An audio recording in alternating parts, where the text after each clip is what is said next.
Hello, hello, hello, everyone. I believe we are live now. We should be.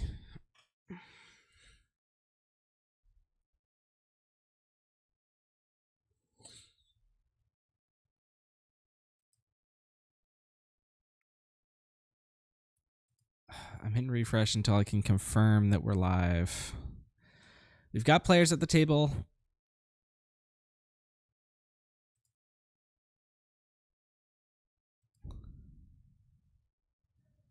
And is my OBS going to crash again? Oh, come on.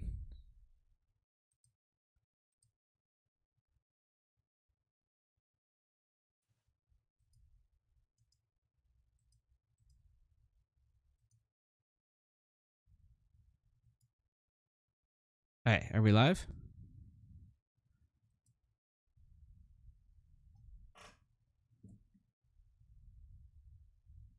We are live.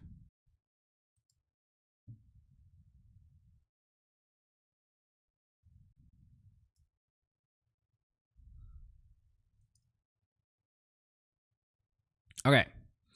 All right, so we're going fast. I'm solo commentating for the first bit. Loopy's going to be on soon, and that's going to be exciting. But we've got Evelyn versus Candace here. Let's go ahead and swap over. I'm going to correct the... Let's see. I think that's... Is that Evelyn's name? Whisper table.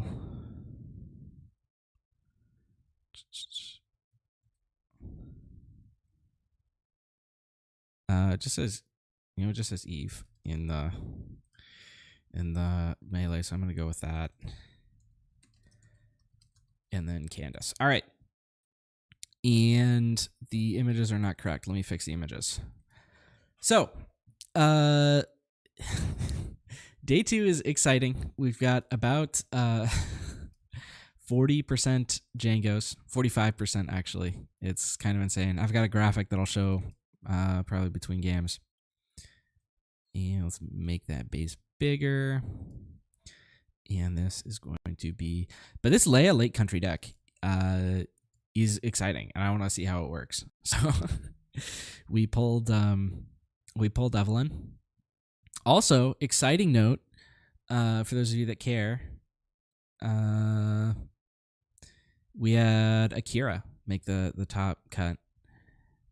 Where's the Lake Country? There it is. Ooh, that's big.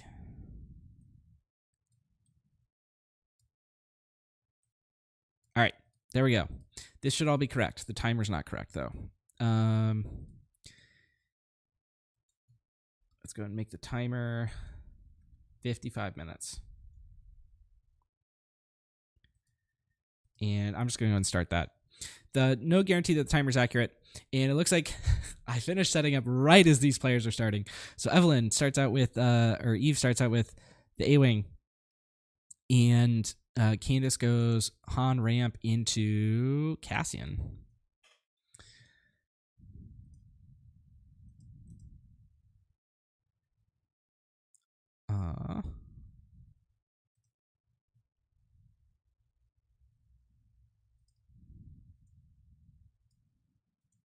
I'm trying to figure out a setting right now. Give me 1 second. They actually started on time. I was not expecting them to start on time, frankly. So I was a bit behind on setup. But these SCG people are professionals. So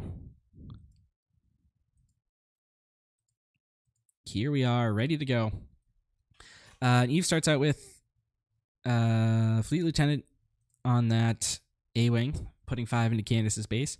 The Lake Country, for those that you don't know, is a gray base, so it doesn't give you any colors, but it's 34 health. And Fleet Lieutenant did its job, but Cassian's going to whack it. And Candace is going to ramp again, playing a K2. That's how this Han Red likes to play, is very aggro. Han Red is one of those decks that shows up every now and then in at the start of formats usually,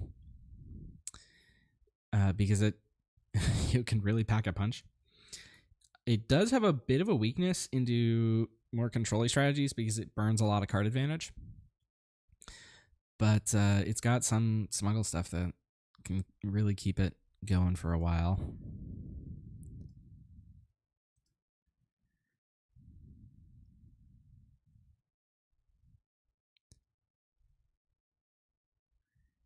All right, Echo Base Defender from Eve.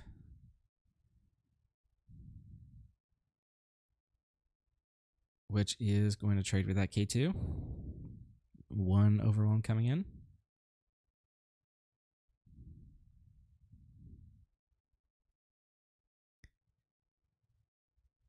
And that's going to be 3 damage from the K2.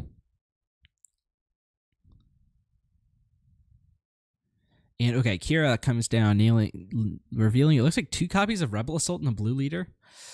That's a big hit, that blue leader. Undoubtedly, Eve was planning to play that next turn. So we'll see if she can get off a new play or someone to kill that Kira with. She's got initiative.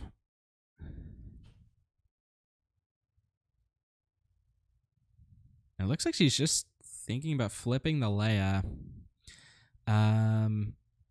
If I remember correctly, Leia's got raid 3 power, raid 1. It's been a while since I saw her in action. Okay. Ooh, surprise strike Kira going to kill the Leia. I was going to say you could Rebel Assault Leia into the Kira, which puts the blue leader back online. Okay, Eve picked up a wing leader here, which is a great follow-up. Gonna make that A-Wing 5 power. Cassian's gonna hit Eve's base, bringing her up to 10. But then the A-Wing hits Candace's, bringing her up to 13. And Candace is gonna ramp again. That might have been her last card. And then, what's that card that just came down onto Eve's side of the table? I can't quite see it.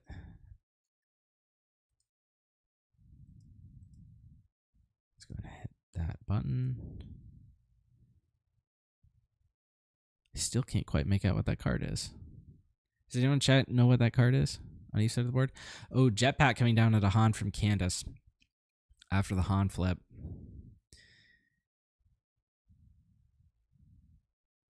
Gonna hit base for 6. And now Candace is taking the damage dealt lead. Although she does start off on a 4 health disadvantage because of the lake country. Luke. Oh, the Luke pilot. Yeah. Okay, that makes sense. Yeah, I can see it now.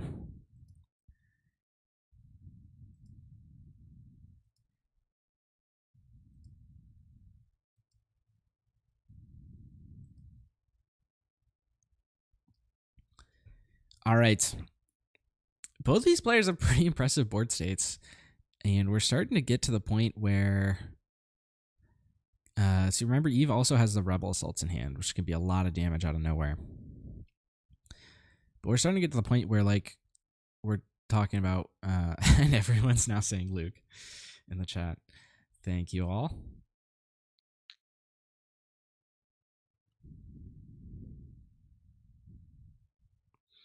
I was going to say, we're starting to get to the point where we're talking about, like, 1-round lethal pushes.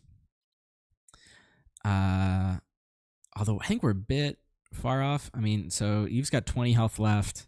Candace has 17. A Rebel Assault here from Eve would be 6, 7, 8, 9, 10. So we're a bit away from being able to get it in 1. But Candace has, what's that? 6, 7, 8, 9, 10, 11, 12 on board. And all right, there's Rebel Assault number 1. So that's going to be 10.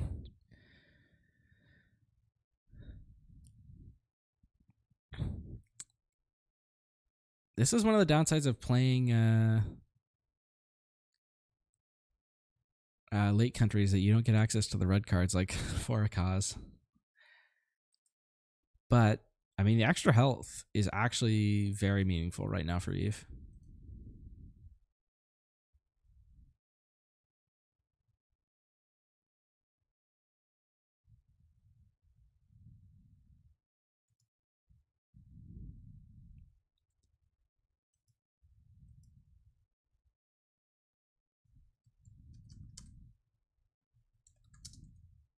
We might be being joined by platform.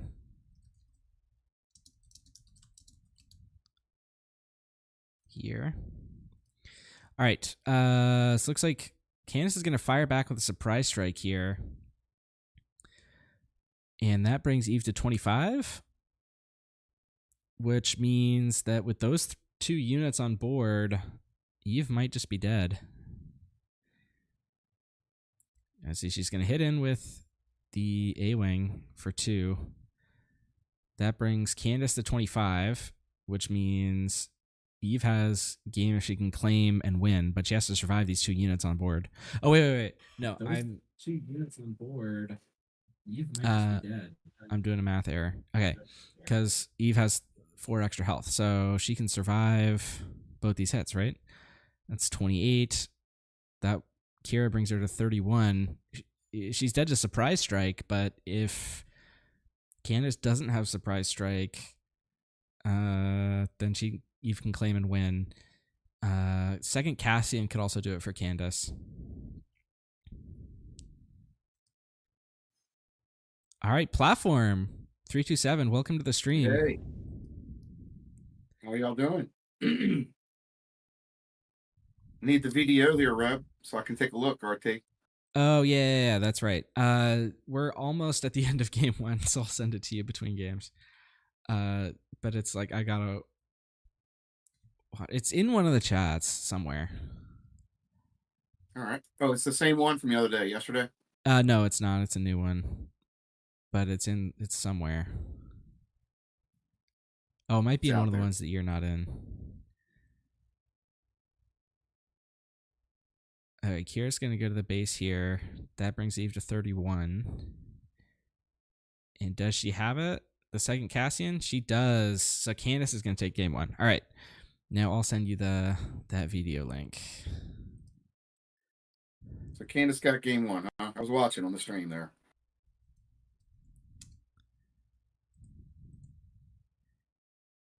All right. Nope, that's wrong. That's right. Okay.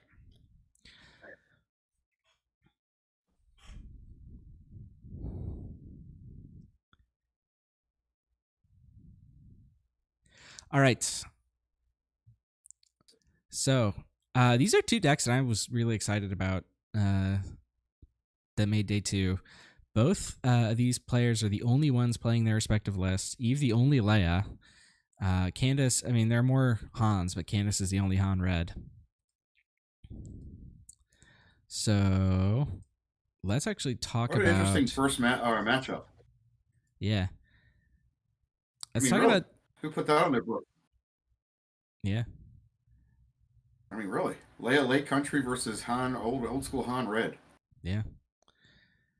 You're right, man. I heard what you said earlier about Han red. It kind of crops up here and there and does its thing every so often. It's a glass cannon deck for sure. Yeah. All right. I'm showing on stream now the breakdown of all the leaders in day 2. Dominated by Jango here to the right. I know. About 44% right? of the field. Who would have thought that? Yeah. That's a lot, man. Yeah. Could be his last ride. I'm impressed though. Yeah, I'm impressed with all the other decks though that chopped through all those Jangos and got to this point. Yeah. Give them props. Yeah. We've got, so there's 16 Jangos out of 36 total. We got 5 Hans, 3 of them are yellow. There's Candace on the red, and then there's also a green one.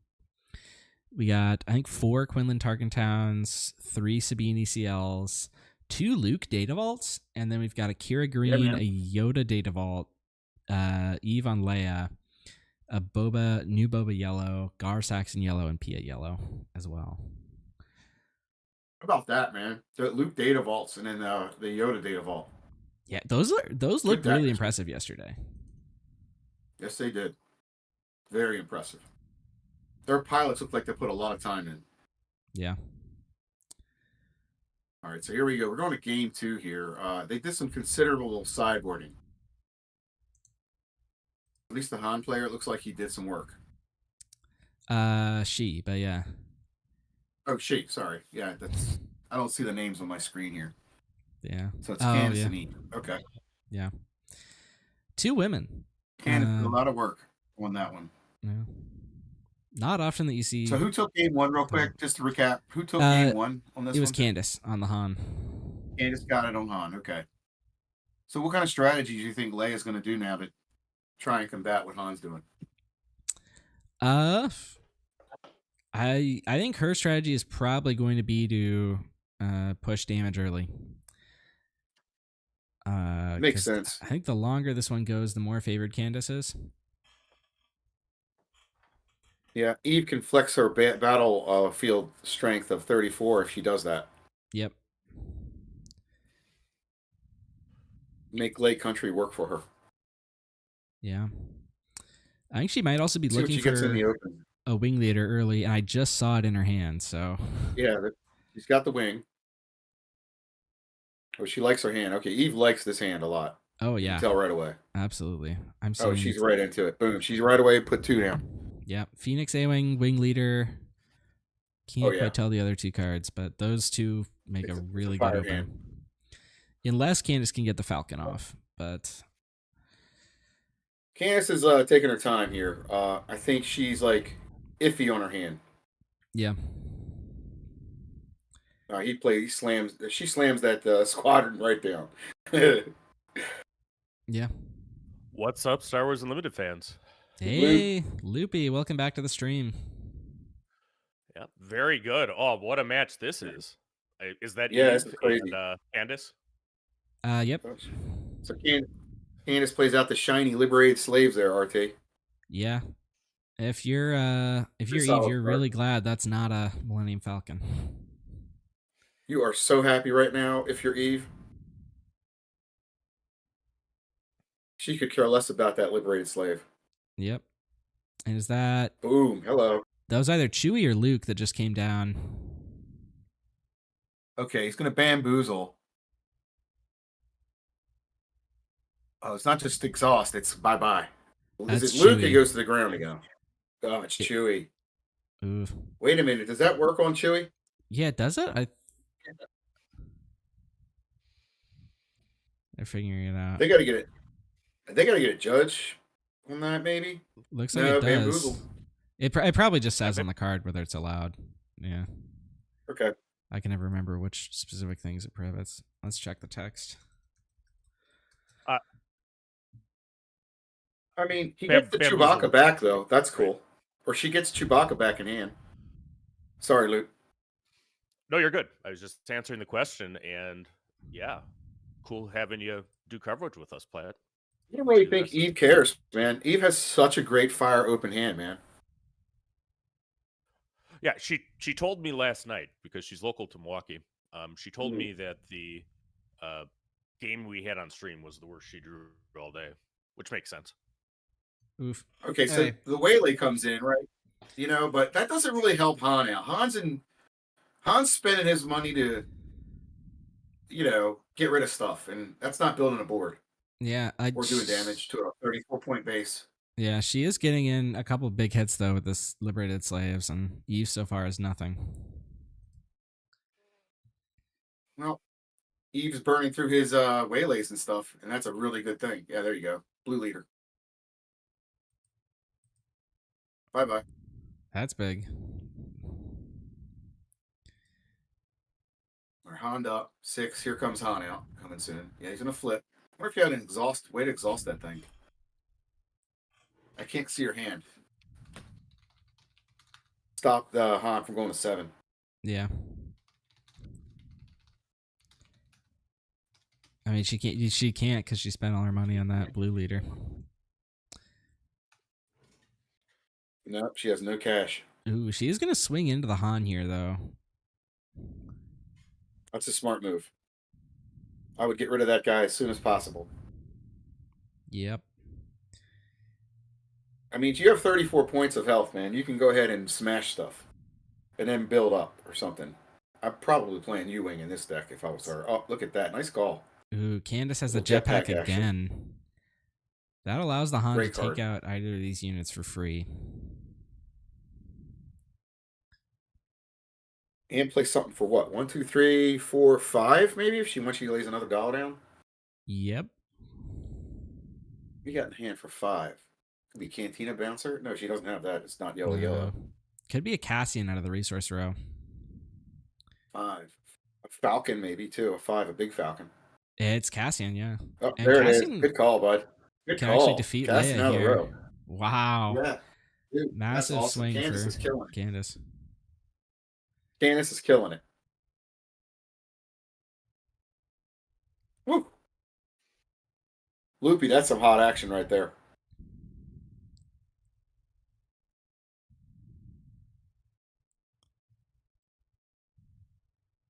All right, the wing leader's up. Yeah, that's all she's got right now. Yeah, and you know it's all green. There's nothing tricky. Ooh, strike So true. it's a strike true. That's important. Oh, that was hot. That was hot. Yeah. That's not a card you see a lot these days. Oh, yeah, talk about milking a wing leader.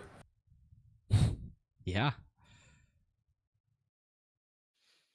Still 6 resources and 1 Cassian to go. Yeah. I was going to say she really wants to see another blue leader. But that strike true did really the did. job fine. 2. What's that? Surprise strike. Surprise strike. Sometimes those shiny cards are hard to tell. Yeah. All right, 2 to base. Puts in the 4. Puts the Han Solo deck to 4. Okay. All right. AK2. Good play. I imagine they're playing Heroic Sacrifice in that deck. She might even have it in hand already. I would imagine so. Right? Go for the 9 damage off of K2. Oh, lay a unit onto the ground. I gotta remind myself what she does.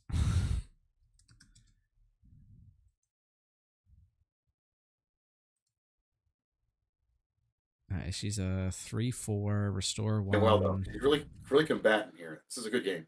I'm not sure. Luke, are you still here? I absolutely am. You're doing a great job, I mean, this is really cool to have for this round match here. 10th round match. Look at this. Yeah, and I think it's notable we have 2 women players too.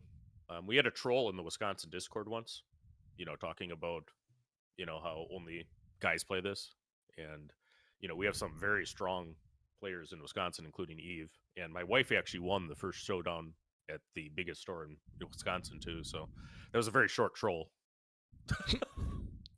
Yeah. All right. Even though he's got Candace has 15 damage on Lake Country, Candace still feels like I gotta go. I still have a ways to go. Yep. I mean, that is a stretch. Ooh, fleet. Oh yeah. Eve's now playing a bit control-y here. Going for those trades. We'll see how the K2 resolves. It's going to be damage, it looks like. Fleet Lieutenant still putting work in a year later. Yeah.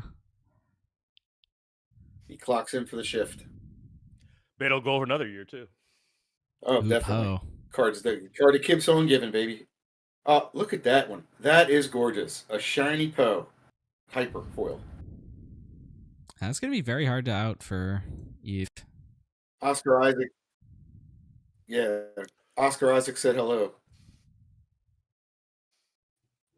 That is gorgeous. Look at that, Loopy.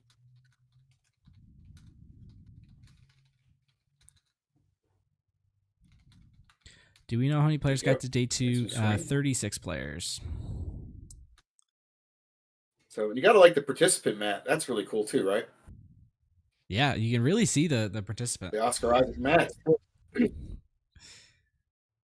My man played the Isaac on the Isaac. All right, I'm not sure who got initiative. If Eve got initiative, she can use Leia's ability to defeat Poe here. But Candace has initiative right now. Oh, if she does, that's big because she gets to attack with Poe first. Huge, because now Poe gets to swing and do his thing. And I don't even know what card she's got in mind in that hand of hers, but heroic sacrifice in the Poe would be wild. Yeah. But it's a lot of damage. 10 to damage the base. Plus a card out of hand, maybe. I don't know how many cards Candace has.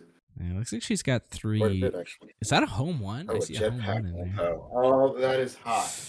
That is sizzling. Is there a punish? Is that a green? I think she's got an echo-based defender. Oh, that's not quite a punish because of Cassian being out there. One. Oh, home one into the Leia. Okay. That's going to be restore 2 there from the Leia restore and the home 1 restore.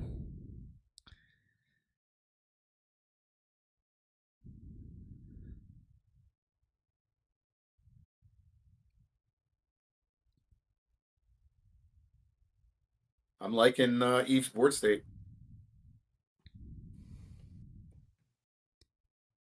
You can't argue with a Poe with a shield and a pack on. Yeah. This is wild. Anybody's game here.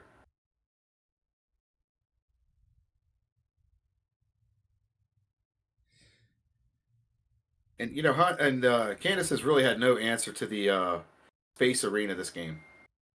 That's true, yeah. That's going to be a big swing, really, though, for Poe, hitting for 10. Massive. This game is over if there's no answer for Poe. It forces Eve to take initiative. And she will have the ability to go Leia into killing Poe. So she's going to have an out there. It's not going to feel great, but she does have an out. What a beautiful idea to put a shield on Poe. Yeah. The jetpack is just massive for... Candace has gotten a lot of mileage out of it on Han and on the Poe now. Now the shield goes away. Okay? It does, yeah. So, still a big old Poe, but only takes 6 to get rid of Poe.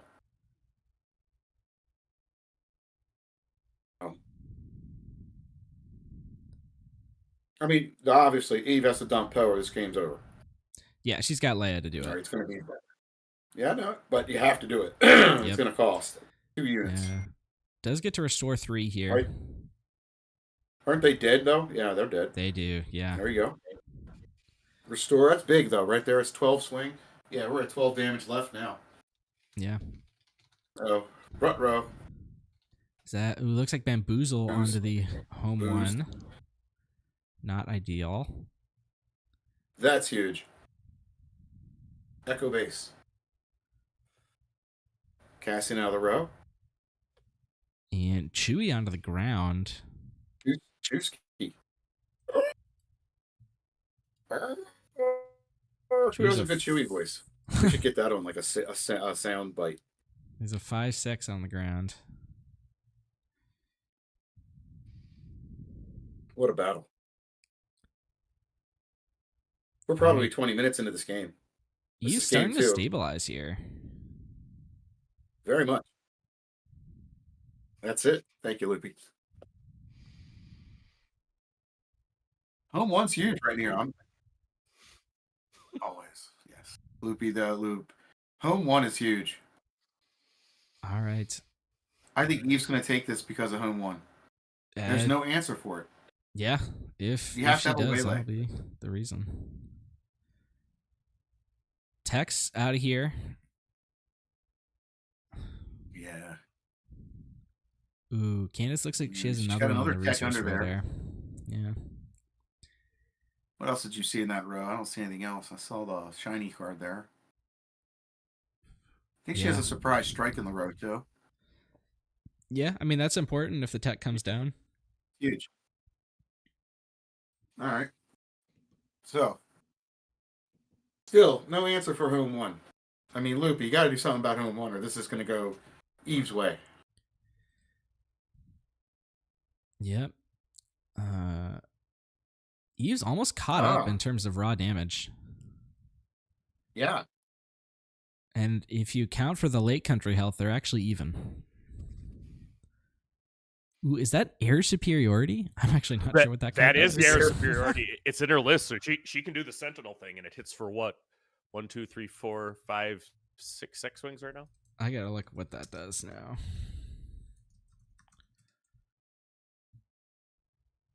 If you control more space units, air superiority is if you have more units in the air, you can deal 4 damage to a ground unit. It's not really useful right now. That's it. That's the other one. I do think, at least at one point, she had the create X-Wings with Sentinel card. Oh, the timely reinforcement? Deck. Yeah. Yep.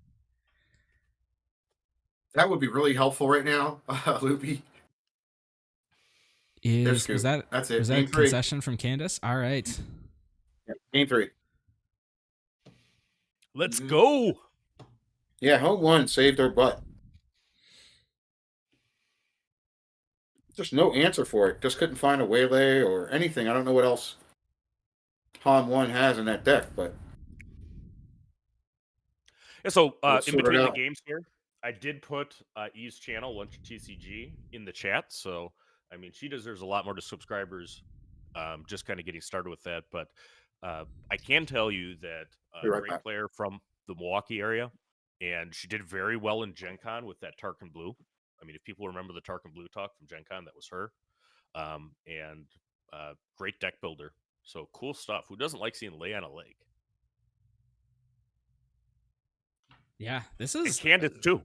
Candace with Han Red. Both of these ladies have just been killing it at the Denver sector. Yeah, I saw this match and was like, "This is 2 unique decks. We got to get them on stream." Kicking butt, taking names, and most of the names are Jango. Yeah. In case you missed the discussion earlier, we were talking about how about 44% of the field in day 2 is Jango's. 16 out of 36. Yep. But, I mean, we have some swingers in there that are on different decks, too. So, yeah, let's see what happens. Let's see if we have any updates from the other tables. It looks like Cody Hill on Jango beat Jeremy Platero on Sabine.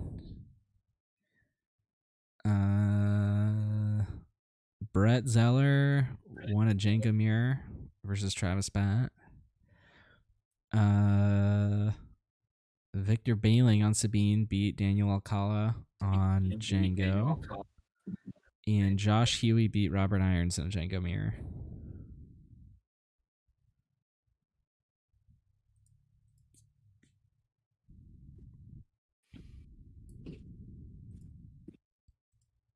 All right. Are we getting started with game 3 here? I had to step away for a second. Did they sideboard some more while I stepped away? I wasn't watching too closely, but they're about to get started on game 3 either way. Okay. Yeah. I know a lot of people don't sideboard like between 2 and 3. I do a lot of times. Yeah. DJ. Ooh, DJ just hardcast here. Interesting that. Yeah, it's interesting that it was hardcasted. Not put in the row. Yeah, I think in a deck like this, you're not really trying for the combo. Yeah, I guess you're right. You want a 3/5 body to start. Yep. Ooh, that was smart. Take out the Marine.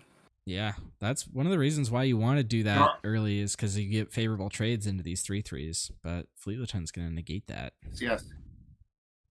Yeah, L3 comes down there, RT. That's a good play, right? It's fine, but I think you want to like something bigger if you're Candace. I think both the last 2 games she's gone ramp into K2 on turn 2. And that's a much stronger play. I would think she's probably got a hot shot in a row. Yeah, that would make sense. All right, she's definitely gonna buff. Going for a 4 card now. We're gonna get the damage. It looks like she attacked into the fleet, probably, my guess, to play around the hotshot. Because if Candace did have it, makes a lot of sense to hit early. TP, love that card. That's one of my favorite cards in JTL. Nice play, Tech. Tech off the top. So, but she had the combo in hand, Rebel Trader. You notice that? Tech, DJ together and didn't row it? Yeah, it's possible she drew the Tech later. Possibly. Ooh, blue leader, that's perfect to kill that Tech. Yeah. She may have drew 2 DJs and rode one and played one. That's also possible. I've seen all that stuff. I mean, Han Solo deck is nasty. So I think I said earlier that Candace was favored in the long game. That might not actually be correct. Because the first game was over quick and Candace got it. The second game went long and Eve got it.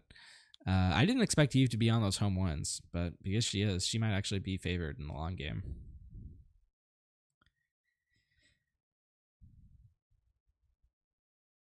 So did he put down a resource? He's going to 6. So Candace going to bring out Han. Yeah. Yeah. She's holding on to a Han. No, she went with the Poe. poster. I like that play better than a Han anyway, out of hand. I like that better. That puts pressure. Yeah, I will say, last 2 games she's gone Jetpack Han on this turn, and playing the Poe turn puts that offline.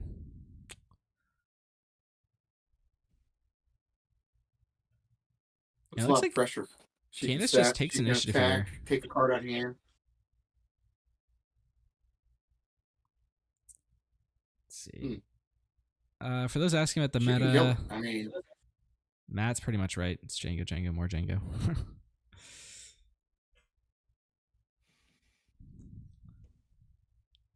Yeah, thanks for everybody tuning in to round 10 of Denver. It's been a great tournament.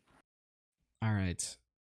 Candace has an interesting play with Poe here if she wants to take it. She could discard 2 cards to clear both these units, defeat an experience, deal 2 to the blue leader, and then attack into the Leia. It takes a lot of cards, but isn't that crazy? That's crazy, isn't it? Yeah. That's the power of that Poe card. It's definitely a pivotal point, though, for Candace right here. Yeah, we're almost to 7, and 7 means home 1 and stuff. Or home 1's 8, I think. Yeah, it's 8, and we're on 6 right now. So yeah, she's got 2 turns before a home 1 could actually hit. And she's got a lot of health left, so she can get there. We saw that Lake Country give her a lot of backboard. 6 to the home, to the dome, or is she? Yep, to the dome. Yeah, to the dome. And then looks like card for 2 something. more. Just go to day base on for 8. Yep. All right. Loopy, how do you feel about that? Pushing into the base for 8 in a Lake Country game here. I think you're right. This Han deck is the beatdown. I mean, Leia set 1 with Tarkentown, that's an aggro deck, but this is much more mid-range, and it's just kind of leaning into all the value in Hero Green. All right, speaking of value, there's a Riken coming down, which blocks Han from going to base for the moment. She was very hesitant to pull Han out, man. That was kind of funny. Doesn't feel great with that Riken there. No, it doesn't. Then you got $7 or $6 though to lay up still for Han. So I mean, I'm not sure what she's concerned about. But it doesn't really feel great for Eve attacking into the Han leader anyway with either of those units, because you don't want to do 5 and lose your blue leader, or take 4 damage on Leia. Really, she did it anyway. Looks like she is going to do it. Yep, she did clear him. You know, that shows you how strong that's valued, right? How strong needing to kill that leader is, because she did that because she doesn't want to see a 7 drop. That's why she did that. It looks like Candace just cleaned without doing anything.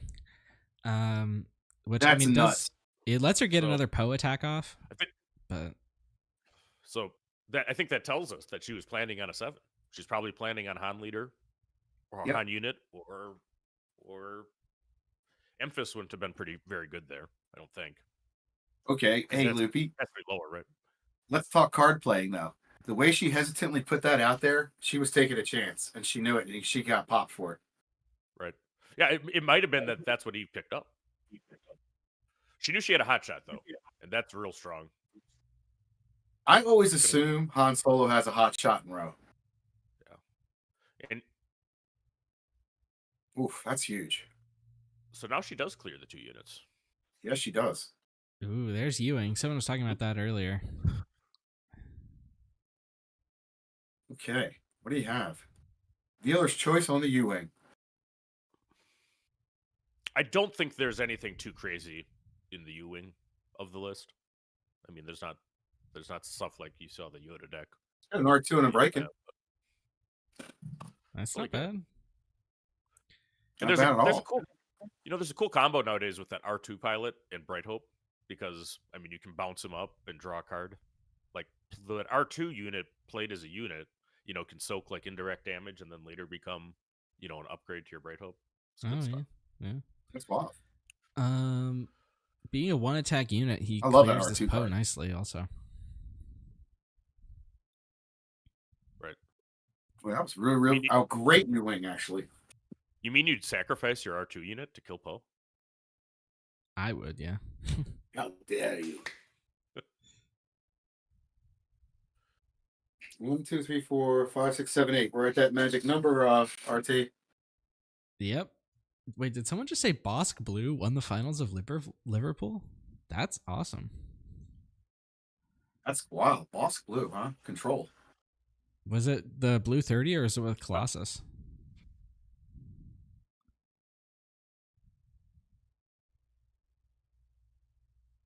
I do think that is the most consistent beating Jango deck. Boss Blue? It's just got, it's got to dodge like the Hans and the Quinnlands, or find a way to outplay them, skill gap them.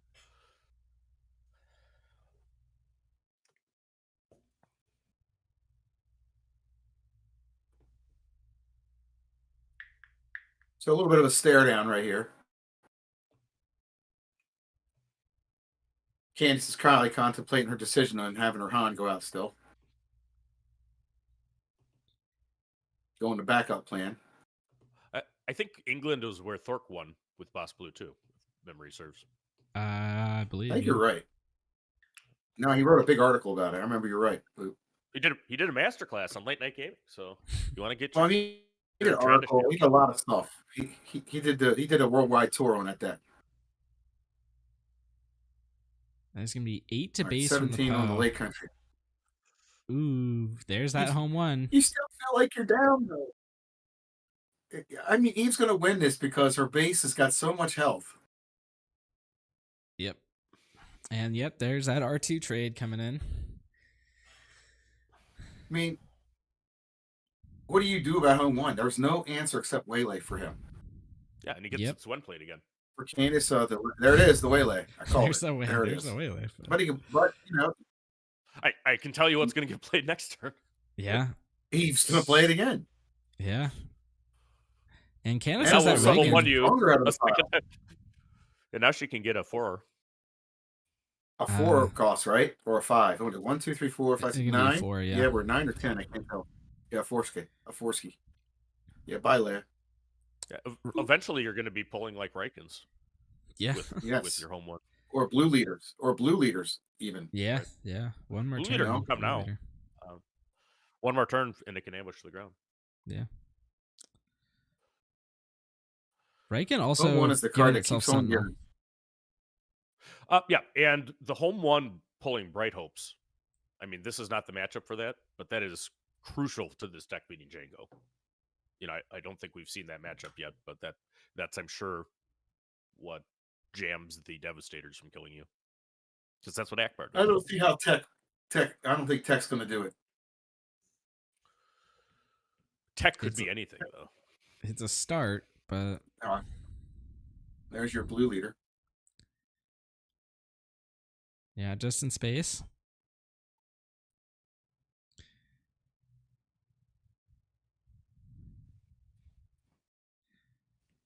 And from this point, it's looking real good for Eve.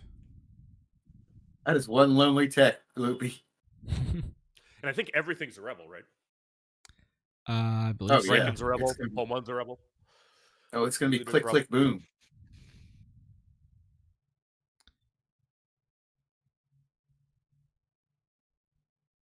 Contemplating. Let's see what you got here. From Rogue One.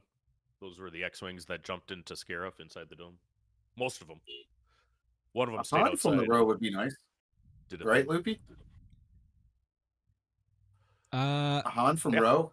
Take out Riken? I don't know. I mean, it wouldn't take out Riken. Riken's got 7. No, it wouldn't even do that. Gosh, I don't even know what to do. What did that? Oh, EMP. EMP. Still 6. Runs right over tech. Yep. Still playing the control. Did she forget her restore was there? I think she'll turn the corner pretty quick here. I don't think Eve cares at this point. Yeah, it's over, dude. Looks like that was a concession. Yeah. Good game. Yeah, that's it. That means. What a match! So if you thought you didn't see nothing but Jango mirrors, I mean that was something. Han Red versus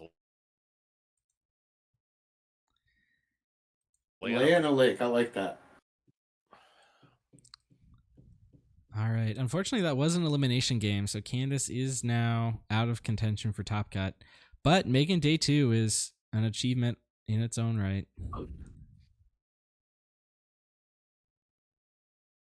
What a game. What a match. We're not we won't have to wait very long for next pairing either. Yeah, I think so. We got, by my count, we got about 10 minutes left in Top Cut. 10 minutes? This clock isn't perfect, but I started at about when this match started. Yeah, moves on with Leia. Pontus Whalen asks, I think a good question. Apparently this Eve deck wins to Jango, or at least has a chance. What is the strategy? Anybody know? I mean, I think that it's just take the body blows and take your action economy when you can and block the space arena with Bright Hope. I mean, and you can pull it back in a bunch of different ways. I mean, she has cards like there. She also has that Sentinel card. We were talking about the timely reinforcement. I don't know. Plus Loopy. Still on the list, but there. How many participants total in Denver, Magdalene? It was 4. Plus the Loopy. Leia needs to abuse that Riken card. Riken got abused. That was great. Yeah. No, Riken does work. He can also like buff Echo Base. You know, he can do some things. I think Luke plays very, very well in that deck. So yeah, shout out to Eve. And everybody, if you haven't subscribed to Lunch TCG, check out. You can watch her go through live. That's the best way to learn how to beat Jango, is to watch somebody who knows how the deck play, right? I couldn't agree more. Do you want me to recap some of the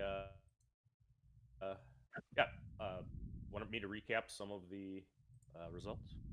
Yeah, go for it. So it looks like on table 3 we have results. The Jango won against Curtis Sorensen on Han Solo yellow. Kira lost, so Kira is down to 2 losses against the Boba Yellow. Boba Yellow got Kira. Okay, Boba Yellow's still in it. Does that mean they keep going on, Loopy? Yeah. Kira was X1, so she's still in it. Yep. And what do you get eliminated for? What would eliminate you? X3. I mean, if you have 3 losses, you're definitely out. But about half the X2s would make it, which is not great. I mean, I wish that you'd either be 1 less or 1 more round, frankly. But Misha Fitzwater on Jango, won against Thomas Newell on Quinnland. Oh, Misha. I know Misha. He's an Oregon player. Is he from? He's an Oregon player, I believe. I gotta find Might out. be Washington. I gotta find out the name. Yeah, because Wisconsin converted 2 players into the second day. Even being way into Denver. Eve's one of them, and the other's also from Milwaukee. I don't know his first name or his real first name.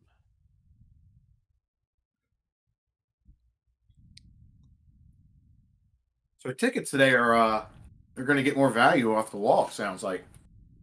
Yeah. So listen, I think that this is a great event. The energy is great and all kinds of things. I mean, the promos are cool. The showcase thing is cool, and I hope that they improve the value of like the side events and the tickets and that kind of thing. And it sounds like they're listening to that feedback already. I think so too. That's the case. But I am hearing that they might have even reduced ticket costs already, and then that's can't get more responsive than like at the event. So I hope that is the case. Because you want people to get the stuff, right? They have so much cool stuff. We showed it yesterday. The pictures from the prize wall. Let the people have the stuff. That's right. That's what everybody wants. That's why you make the stuff. Right. You don't want to keep the stuff yourself. No, give it away. Get it out of here. You don't need it. And once the game is gone, you don't need it anyway. So get rid of it. And since all 3 of us were big Destiny guys, how long till spot glasses for Star Wars Unlimited? How cool would that be? I love spot glasses. That would be awesome. I think that's the one thing they're missing. I got mine on display on my wall. That's how nice they are, okay, Lippy? Spot glasses. Me too. All the ones I got at Worlds 2019, they're all on my wall in display. RT, how many did you get back then? I can't remember. I've got a decent amount. A lot, right? I didn't ever go to Worlds, but I got some regional ones, and I got some Galactic Qualifier ones, and then I have a bunch from the ARH era. Exactly. They were all over the place, right? Did you get yourself an Afro one? I did get one, but I actually sold it to someone who was trying to collect all of them. I knew you'd get one because you were a huge Afro fan like me. Yeah. I won the it was the Redemption mid-cycle. I'm not getting rid of Afro. And that was like an Afro for it, but someone wanted to buy it.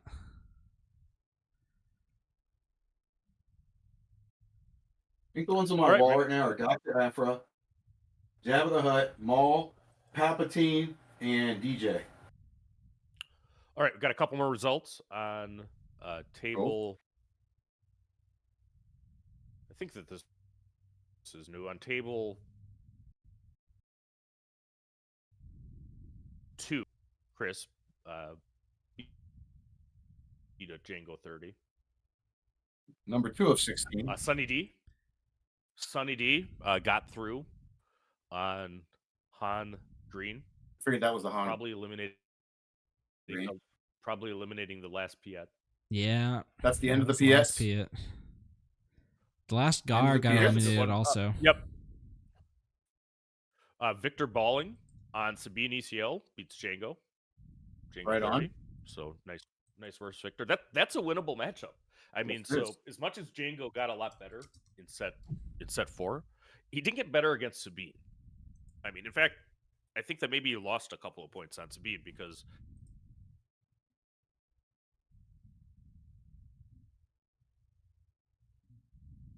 right. Sabine's still good. Yeah, Sabine got sometimes too. Win more, but Sabine got a lot of rebel cards. Wrecker to add. Yeah, and Wrecker. Yeah, Chewie's a thing, and then Wrecker lines up pretty good against Jango, as does Wrecker's destructive. Being able to ECL those 2 cards gives you a shot. Jango does not want to see Wrecker. Yeah. It looks like Mike Bobby Sapphire is still playing. Wu is still playing. Got a tough matchup against. Yeah, what about Steve? Is he playing? Is it a team? Stevie's still playing. Yoda's still playing. Giovanni with that really cool Yoda deck is still playing. That was awesome yesterday. That Yoda, your only hope blind top deck endless Legion. Right. That was incredible. Pontus asked for the Leia deck list. That will absolutely be on late night gaming eventually. It's just that we're not showing any deck lists until actually it's there and through to the open part of this event, which is top 8. I mean, which will be pretty soon. Yeah, we don't want to give any information out until after.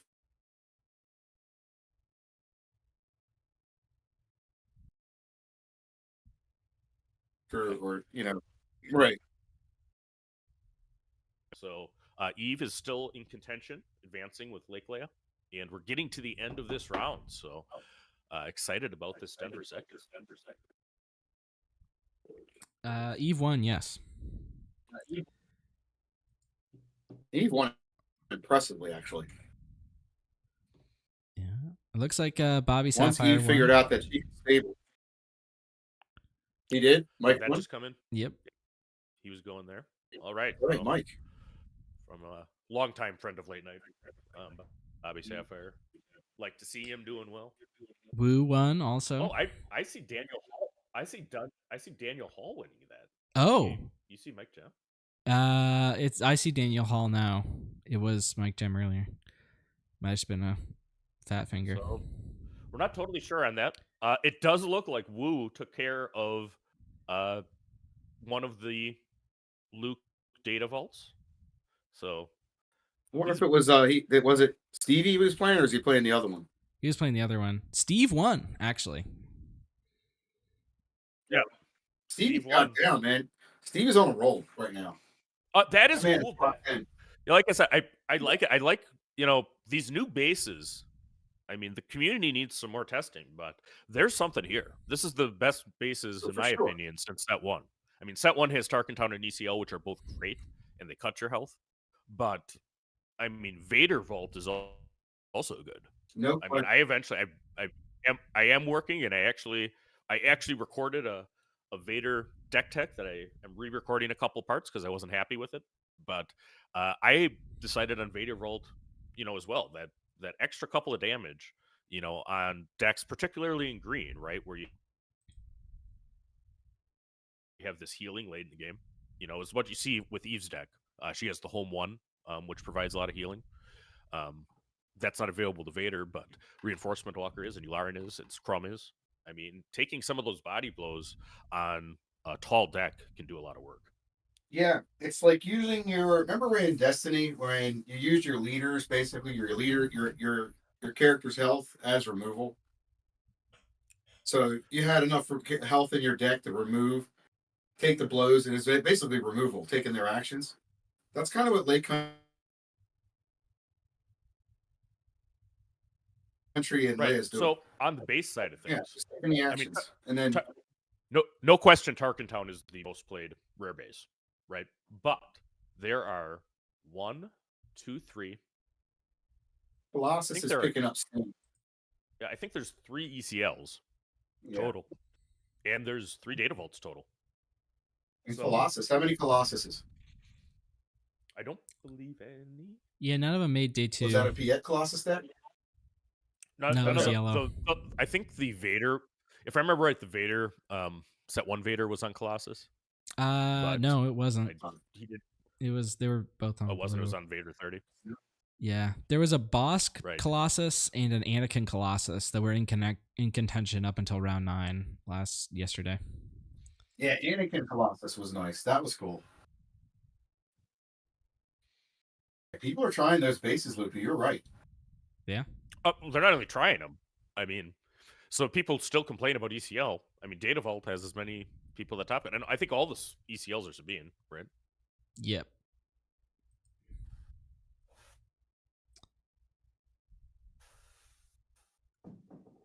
The Yoda player is still going, and I think we should be in time by now. Well, there's a shock. Yoda going to time. Yeah, they're figuring out. The judges are doing good. Everybody gets a little break here as we get to it. So I think there's actually just the one match outstanding, and we're seeing what's going on. So we have one more round of Swiss, right? And then it will be the top 8. We are doing with Sea Raptor. Both channels are going all the way to the semis, and then there should be a final. If you're sitting down and playing Yoda all day, you know you're going to time. You know you're not going to eat. It looks like we just lost the feed from the table. Oh, it might be back up now.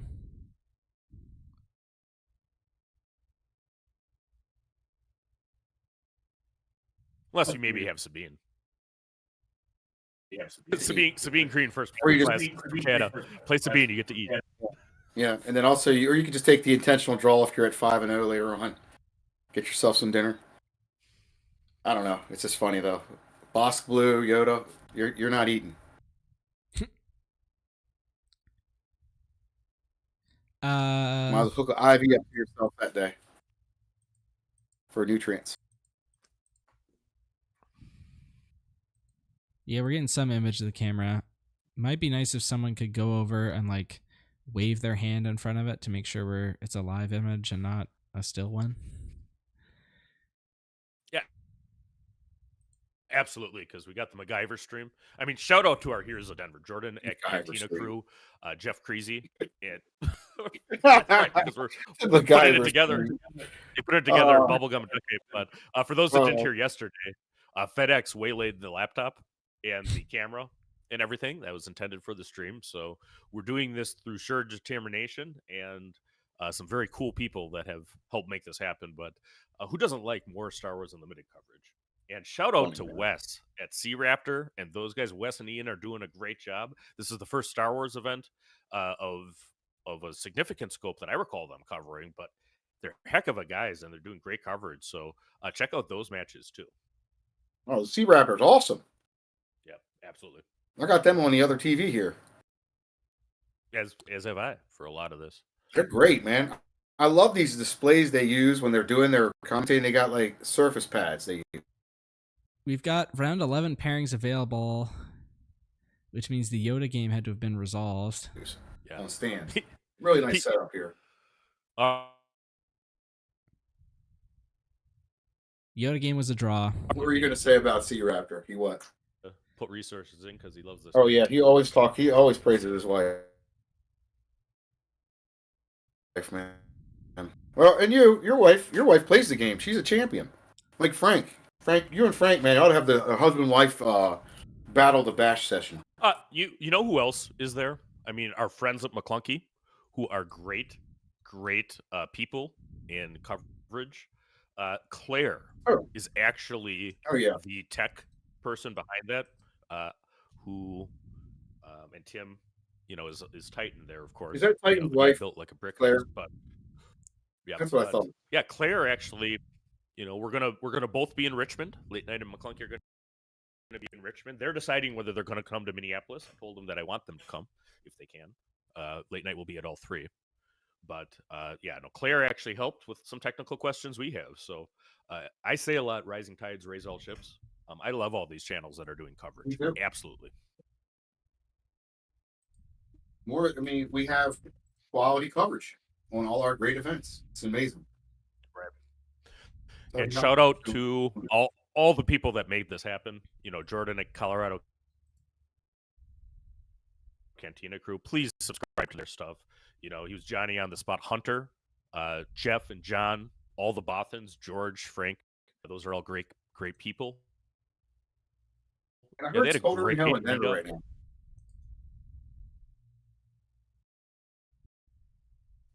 Be with friends and community. And that's the part I love best about Star Wars Unlimited is the community. Absolutely. Yeah, I would like to do the KTOD meetup.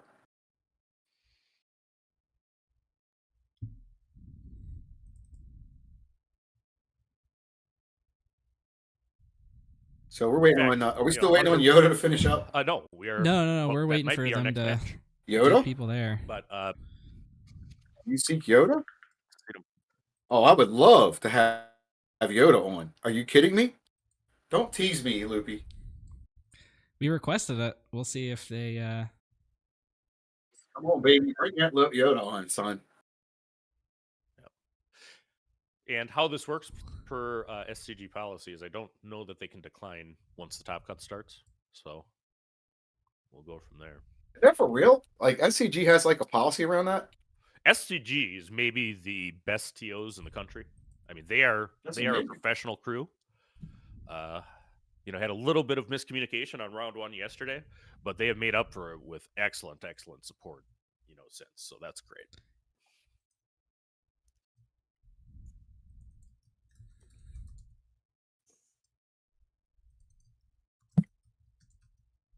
The venue's nice. It has a lot of room.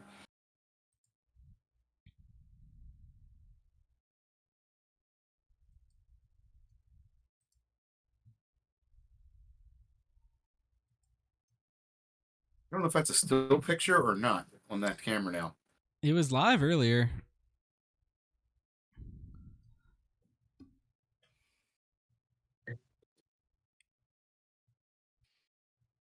All right, let's see. I'm gonna have to do some updating. I mean, the Raptor hasn't got anything on yet either. Well,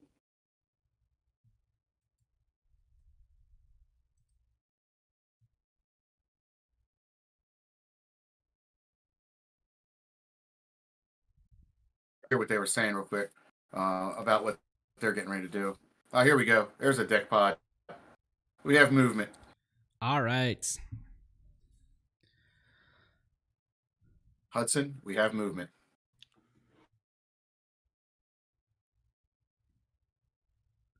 And it looks like we do have this round. Oh no, that is the worst counter of bases of all of them. Right there, that little thing he's putting on his left, that little dial. I love the dials. I mean, well, let's see. I haven't seen this one. I'm What's looking at that? the cropped version of the feed. RTX. Oh, I love that Falcon. Now look at that little Falcon hand holder. Oh man, don't turn your head, man. That's gonna get snatched. Oh yeah, that's an awesome, most awesome thing I've seen. Here we go. Wait a minute. He's picking everything up. All right, this should be the matchup that we have. He's they're outta giving here. us something else though. Oh, it looks like there was a mix-up. They teased us. We're gonna have a match. Don't worry. They're just moving people.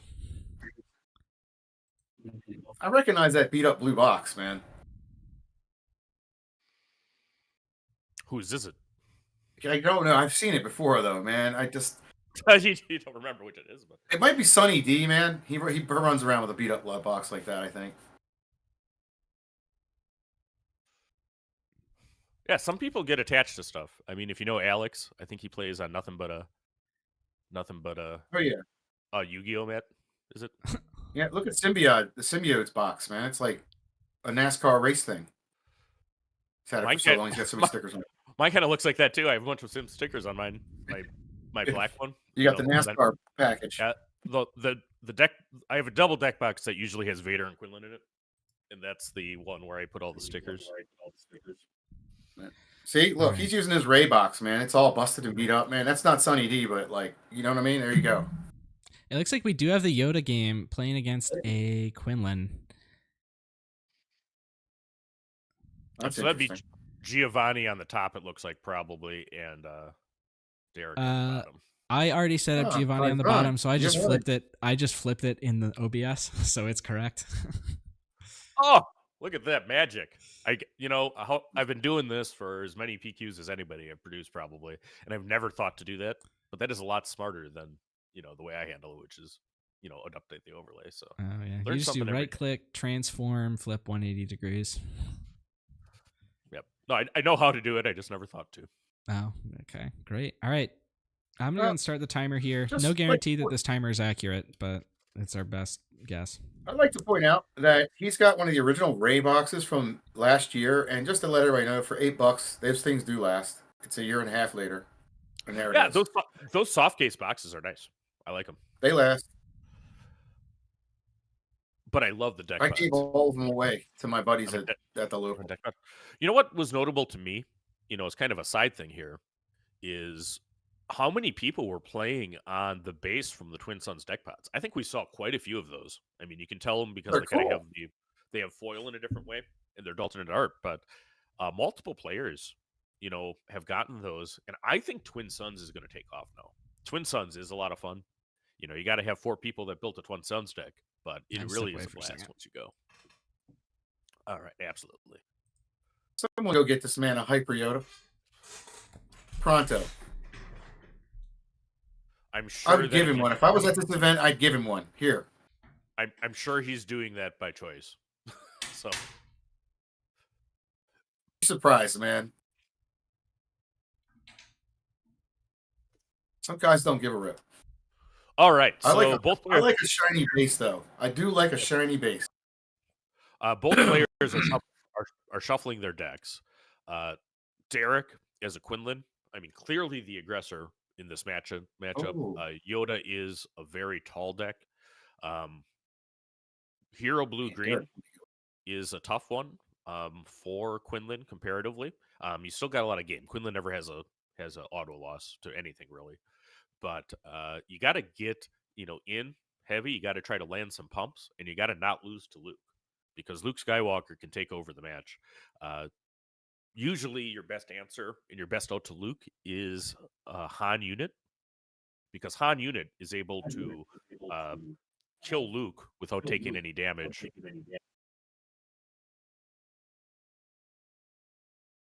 I believe those sleeves on the Quinnland deck are from what deck builder game? Star Wars? I think you're right. I think that's a good call, but I think you are right. They look like the deck builder game. So yeah, maybe Derek's a Quinnland deck builder. Of course, check out the masterclass for Quinnland. Maybe at the end of today we'll be doing a Yoda Green masterclass. That'd be kind of cool. Soon. But we had Matt from KTOD, and Mickey D, and myself do the Quinnland ones. And there's a very active Quinnland thread on the KTOD Patreon, and that's kind of where that deck emerged. But I think it's very well positioned. I like the detail in the participant, Matt. Look at the chest and his helmet, man. Look at all that detail on that uniform.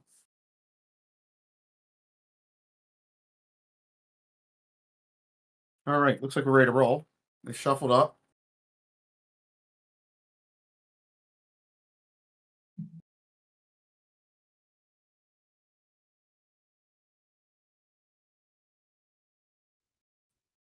We'll see if Quinnland can keep the Yoda's board cleaned up and try to get his pressure in. And also, I don't know if hitting his hand's going to help, because Yoda's going to build his hand. All right, I'm back. I mean, Spark, right? Spark will help. Grab the one thing he wants to keep, right, Loopy? I've got where we have a 6-minute extension for this match, so I'm going to reset the timer. All right. Yeah. Spark, or depending on the list, we have no idea what he named. Yeah, you want to. Miranda in the chat says Yoda's a tall deck. Ironic. It's just kind of ironic, but this is certainly a tall deck. I mean, if you saw round 9 yesterday, he hard cast a Cad Bane for 11. What do you think he called with regional governor? Wouldn't surprise me if it was forced through. Yeah. Obviously nothing worth using Tarkin Town to enable. Is that Guerrilla Soldiers he played? Yeah. Fantastic card. Right. For a common. Yeah, that's great. And he just plops on 1, 2. Yep, he's going to get the reset him.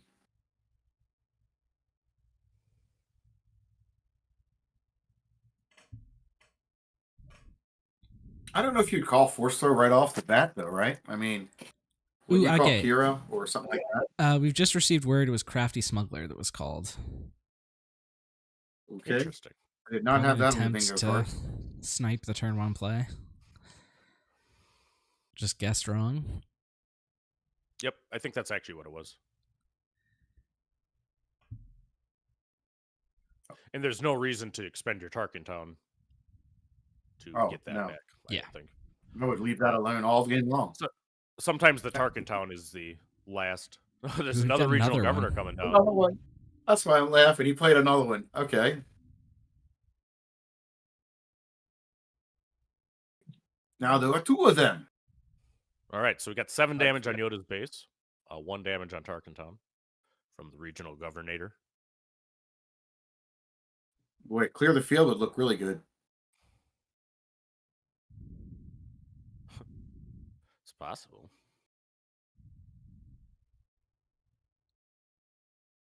I bet he didn't think he'd see 2 regional governors.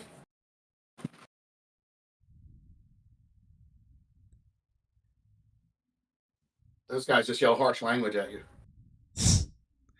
All right, Derek's getting a lot of damage in here. He's killing it. He sure is. Yeah, this is what you want to do.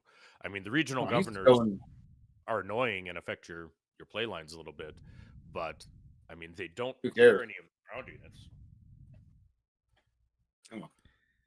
Go to the dome, right, Luke? Right. Oh, And there now we're comes gonna the get Ahsoka. Ooh. Sokatano, which is a great card for Quinnland, coming out of the new set. Yeah, this is what you want if you're Quinnland. You know, going into this, you haven't seen a. He's got the third regional governor in hand. He got them all. Oh, that's hysterical.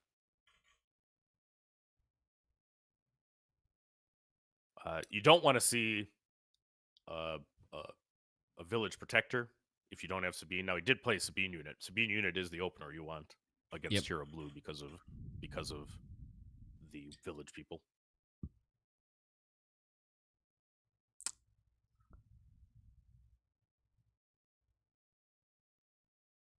Yeah, well, you have YMCA soundbited, so when they play it, you'll play that soundbite.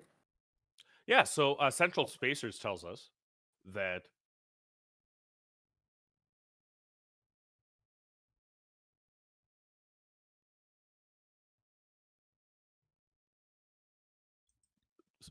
Derek mained Yoda throughout the last set. Oh, Derek did. Interesting. So probably has some good familiarity. Whenever you've played a lot of a deck, it does help you when you're going against it. Definitely. Like I very rarely lose to Quinnland, regardless of what I'm on. I found that for sure. You just know what they're doing. Derek's deciding what to do, deciding whether to deploy. But first, we're going to actually have Blue Leader. He's going to make him commit. I don't really think Giovanni's really concerned right now with the 33-point base. I mean, he's got it starting to be. He's like Bon Jovi, halfway there. Once Quinnland attacks, and he's he's setting up his hand. He runs Starhawk, so look out if he gets to 9. So what happened there is Plo Koon attacked in and killed the regional governor, one of them, and then did a ping to the other one. So a lot of value coming out of Plo Koon. Only takes 1 back. Okay, good board state now for Derek.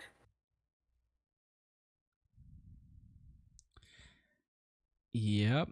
I really don't think Giovanni's too concerned, though. I mean, I watched this guy play yesterday, and he was as comfort as a beat right here in this spot. He's got to have the out to Plo here, otherwise he's going to take 6, and that's hard to come back from. He has taken a lot, so he's getting to the point where he can start to come back, but he's not. I'd be pretty worried about this board state, especially if you don't. He runs out of the airlock, RT. That would be big if he had it. He doesn't have any run right now. And he's going to take that hit. Plo gets an attack. Yep, which is not at all what Yoda wants. You can lose in a hurry letting Plo attack base. Well, he really needed out of the airlock, man. That brings Giovanni to 24. 9 health left. 24 damage on base. 6 on we board. got Kira. What's in that nasty hand? That's huge. New Wing, Luke, and Obi. Gotta be Obi as the call. Yeah, probably. And I mean, it's very, very rare that I would call something other than Luke Skywalker against Hero Green Blue, but that's the situation when they appear to lack any other good tech play. from the row, so he must have. Let's see, 1, 2, 3, 4, 5, 6. That was what he could do, was play tech for the row. Yeah. And it looks like they were trying to write down what the call is for Obi, or for Kira, but I don't think we need to It doesn't See matter. it. I think it's I going to think be we game know. 2 soon. I think The call was Obi-Wan Kenobi because Yeah. that changed the line to play. yeah, because Voss has got. I think Voss has got this game. Certainly looks to be, and we'll see if there's a surprise strike here. There sure is. Yeah, that's another And we don't know if 6. he's got a hot shot underneath either. surprise strike means it's lethal this turn, if my math is correct. So Yeah, right. that is game 2. So Yeah, that was quick. Giovanni had some hard draws that match, absolutely, with getting a whole bunch of regional governors. And that's a good card, but if that's your only, unit, it just doesn't hit very hard. Didn't have any kind of upgrade for it to make it be able to clear the ground arena, and you had Sabine just plugging away. The Sabine from turn 1 was still alive once the game ended. Yoda did not get to deploy. Loopy. The 60 card deck, man. What do you side for it in? So, I bet he's taking out those regional governors. Maybe not. We'll see. I wouldn't want to see them things ever again. I think the regional governors are still fine into Quinnland generally, and once you get later in the game, it's just not what you want your opener to be. You want your opener to be something that can protect your base and thin out the ground arena that Quinnland has, because you are the control. You need to survive as the things go through. I noticed nobody has any of the new jump to light speed Hulk Hogan look in initiative tokens running around. They're red and yellow. I've seen a couple of those, I think, used as leader to play markers.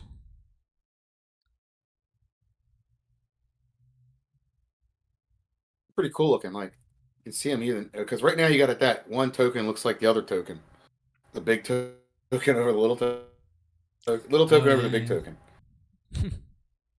Yeah, and Hero Green Blue is getting some help next set. I mean, there's a new Obi unit coming on that's pretty cool. That's in green. So that's one of the spoilers that we have. It feels like we're just starting with jump to light speed, but already they're releasing some stuff about set 5. So Cool. Keep the excitement up.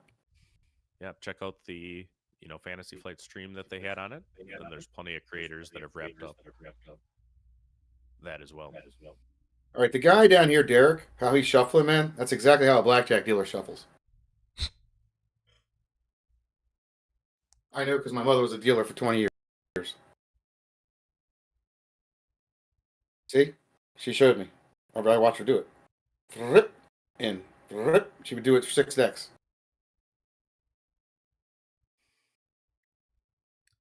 Somebody taught that.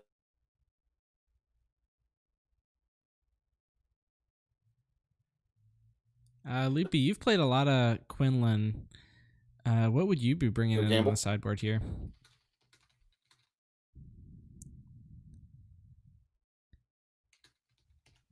See what's in that hand. It's got a force throw. It's got a falcon. Ooh, Derek's got a really nice hand.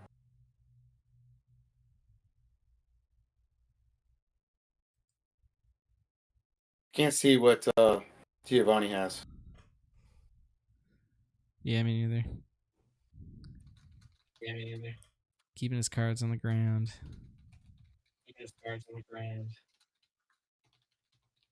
Wow, he tossed that in. He doesn't want the falcon to start.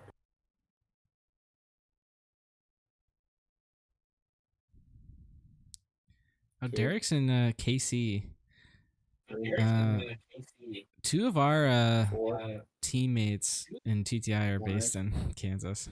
I don't know if they're in KC anymore, but Malak was at least for a while. Yep, that's standard blackjack shuffle. Everybody watching? That's 7 shuffles at the table level without seeing the cards on the flick. That's exactly what that was, guys. You go to this casino, you'll see the same thing. You can get single deck blackjack out in Vegas too. So keep your eye out there in July, everybody in Worlds.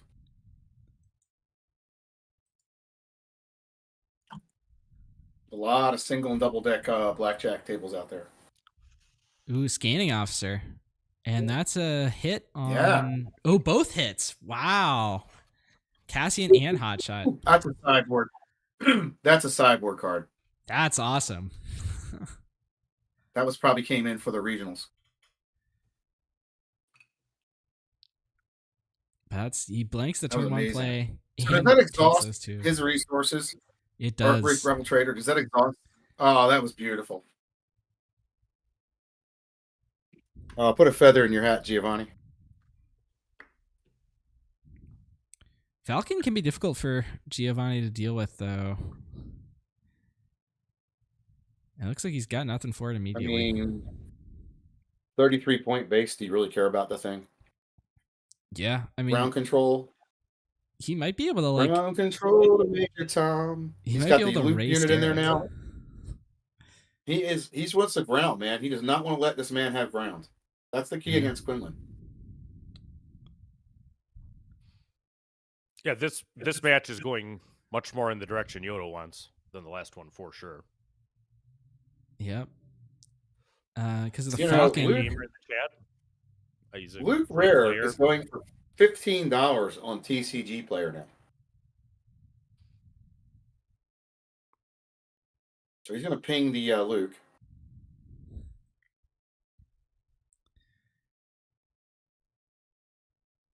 No, he's gonna No, he's going to ping the officer. scanning officer. Interesting. Is that weird, or does that make sense? So now Leia kills either unit. Yeah. Is why he did that. And, Okay. And Now he's going to go ahead and Tarkin Town off the. maybe, or maybe he's going to use L3 for it. So Yeah. that was the other thing. He had an L3 that he was setting up, so he's a step ahead. I mean, Luke, you've played Quinnland so much, man. You must know what they got. You know what they're going to play before they play it, probably.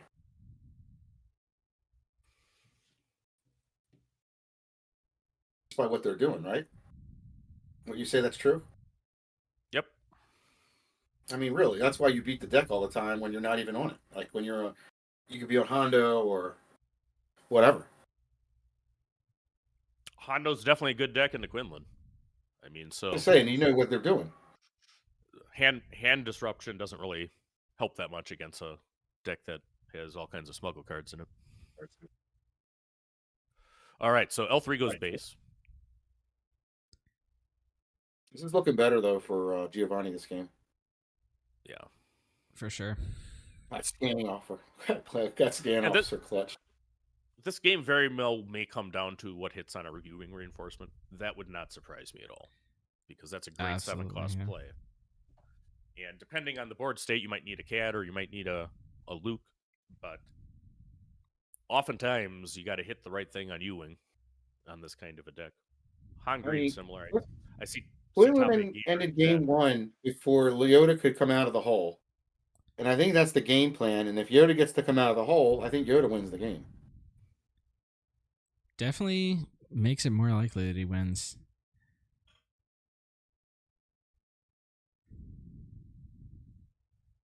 So right now we've got what? He's going to attack with Quinnland. I mean, do you think he's telegraphing his Plow Coon right now, Loopy? Ooh, You're My Only Hope for Tana 4. That's not one we see a ton. Sweet. Do you guys remember the stats of that thing? Yep, it's a 5/7, plays an X-Wing, and it's got Sentinel. That's a sexy card. Yeah, so He has the space arena is officially closed for Quinnland. And Yep, we're closed for business. Yep. Boy, did I call it. Deploys flow, but Giovanni's still got to find an answer for the ground arena, right? Yeah, but that's why Giovanni did that. He knew if whatever he put in the ground, you know, was going to get dead because he was telegraphing the Plow Coon. So now he's got some legit stuff over on the other side, at least. All right, we're one turn away from What do Yoda you being do? deployed. Yeah, Loopy, what do you do? I guess you deploy Yoda and just smash the top card onto Plow and get him out of here next round. Oh, I mean, it's got to be 5 or more. You gotta be hoping for it, yeah. I'm sure Yeah, he's and- got a card he can set up for it. Well, that'll help. Village people. And that helps a lot because he does not have Sabine out to answer. No. Yeah, although gonna any take 2 card attacks pings the to do the shield. Yeah. Any card 3 or more pings the shield. Oh, yeah, 3 or more, of course. Still though, So- I mean, okay, so Kira gets the shield. Kira does it. You know, it did enough though. It's a speed bump right now. It slowed him down. That looks like Obi is that blue leader and some prestige ship. Is that Starhawk? That's Starhawk. I think that's Starhawk is what that is. Could be Starhawk. That is Starhawk. That's the prestige. Yeah, no, the prestige cards are all very cool, but it's a challenge with yet another alternate art. And the you know, Kira to call deal was Obi-Wan. We're hearing from our people on the ground. All right, very good. Yeah, thank you, Hunter. Loopy, I only need 13 more prestige cards to have 108. All of them. A full play set of them all. Wow. Or 11. Ooh. Maybe 11. I don't know. Surprise strike Plo hitting for 9. And that's what This you need. Yoda I mean, so- better hit something that kills this Plo. This is a big one right here. yeah. Well, so Yoda certainly can, but I think he might have to blind deploy and take the risk. Yeah. Loopy, he needs old Billy Baroo, man. Because I guarantee you, Quinnland's first action is attack with Plo Koon, potentially Oh, with yeah. surprise strike or a blaster. And he's Yeah, covering he a bit of needs his old damage. Billy He's got Baroo. 22 on base, I think. That is exactly Yeah. what he's got on base. So 11 more. Will Quinnland get this, or will Yoda stabilize? It's not going to take long to turn the corner here if he can get rid of the threats currently in the ground arena. I think that's actually probably a pretty good way. I just look at realized this thing this. is set round 10 the whole time. It's round 11. It is round 11. This is the last round of Swiss of the Denver Sector Qualifier. Thanks everybody watching online. We got 270 watching among the channels. And there should be another match going on Sea Raptors channel. So we love all the No worries. coverage here. It's kind of nice having two streams throughout. They have Victor versus Curtis over there with Han Yellow and it looks like another with Sabine, maybe a Sabine ECL deck. And we should be getting a backup after this one. But that's going to be 8 from Plo with the Hotshot Blaster. Bringing is. Giovanni to 30. I think this is over. This is over. He's got to hit something that kills Kira. And he doesn't. Oh, He doesn't. GG. Oh, so Quinnland, Nine. as a well-played match by Derek. Excellent play by Giovanni throughout this event. I mean, everybody's talking about Yoda. Everybody's talking about you lay on the legs. So cheers to Giovanni going out. I do think, is that his third loss? he had a draw the last round. So he's, what, 7-2-1? Right. So No, So what happens then? 8-2-1. 8-2-1, he might make the cut. I think it would be It's going to be a long shot. Well- I don't know. both of these You're players good at that, really, Trader. You let us know. Tell us, Yep. baby. really have done well throughout. So, wow, what a great match. We'll see if we can get something that's still going on for a game 3 that was relatively quick, which is exactly what Quinnland wants. I mean, I don't think that Yoda deck certainly can stabilize, there. We just didn't see it there. Looks like our backup match is a Jango mirror. We'll see if how quickly they can get it. Yeah, Please. and I love it. I think Those things I are think this is a degenerate. Jango. I think this is a Jango mirror that is do or die for Mike Gem, Bobby Sapphire. Why? He has how many wins does he have? I He's believe got, 8. 8 wins, 2 losses. So So. it's win and have a chance. Lose and you're out. Right. Wow, what a tournament. Wu did win his last match. I Okay. can see just kind of giving some upgrades here. Matt Schaefer did beat Eve on Lake Country. Aw. Really? of Quincy. Nah, man. What was Matt playing, man? Quinnland. What deck was Matt playing? Quinnland. Ah, it sucks, dude. So another Quinn made it, huh? They're making it today. Damn, I wanted to see if that layer deck could go. All right. Jango 30. Is that Code Dameron?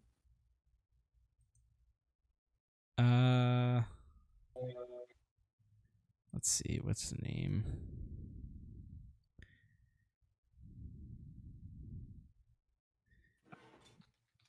It is Brett Zeller. You guys call this match. I'm gonna do some tech stuff here, for a little bit, but All I'll right. pop in, and just Getting ready for the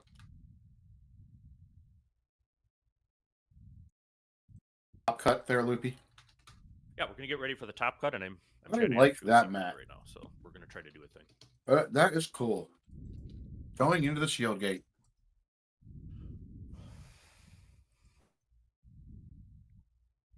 And I'm not even a Matt fan.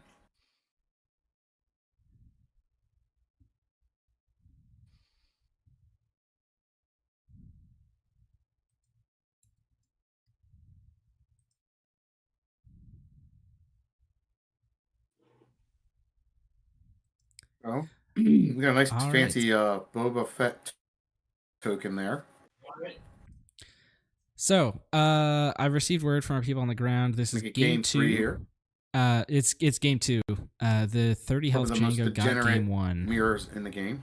2 and 1. What's this one? It's game 2. Mike's down 1. Game 2. Okay, so Mike's at the bottom. I see the KTDO key coin. Okay. Oh, Mike, the mat was worth it, my man, for going 7-0 yesterday.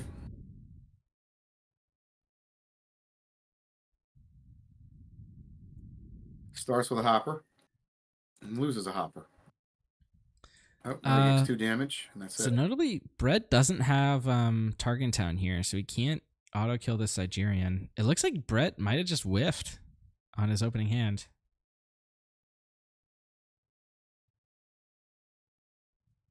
He totally whiffed. Well, it would have been a decent play with shoot down if it was a Kylo's tie silencer instead of that.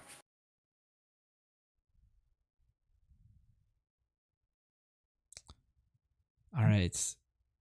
For those in chat that were talking about this earlier, we're coordinating with Sea Raptor right now regarding the finals, and we're doing our best to make sure that the finals is going to be a high quality live stream.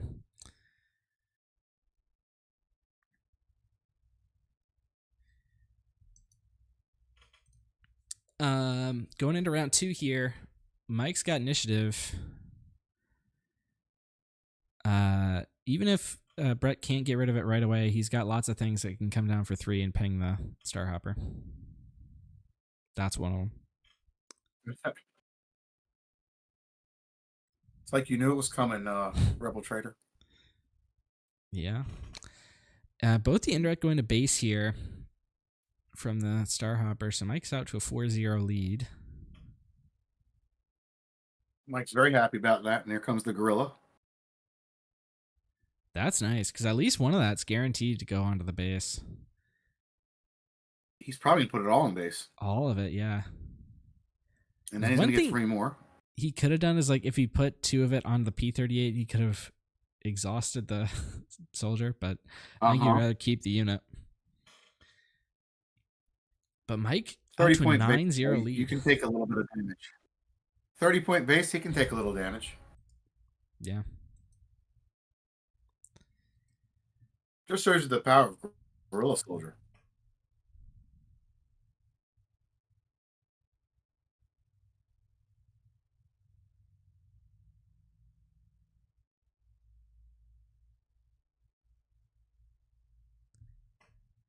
Swings in. 3 damage on the base.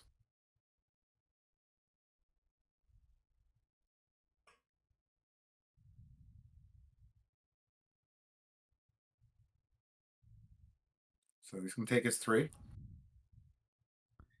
All 2. right. They have for 2, right? The soldiers? Or they have for 3? Yeah, it's 2 attack, but it does 3 indirect on play. Yeah, 2 attacks. So he takes his 2.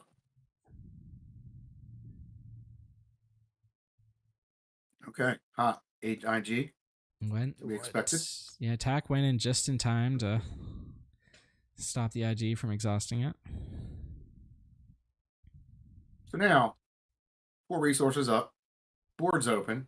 Good spot for Mike.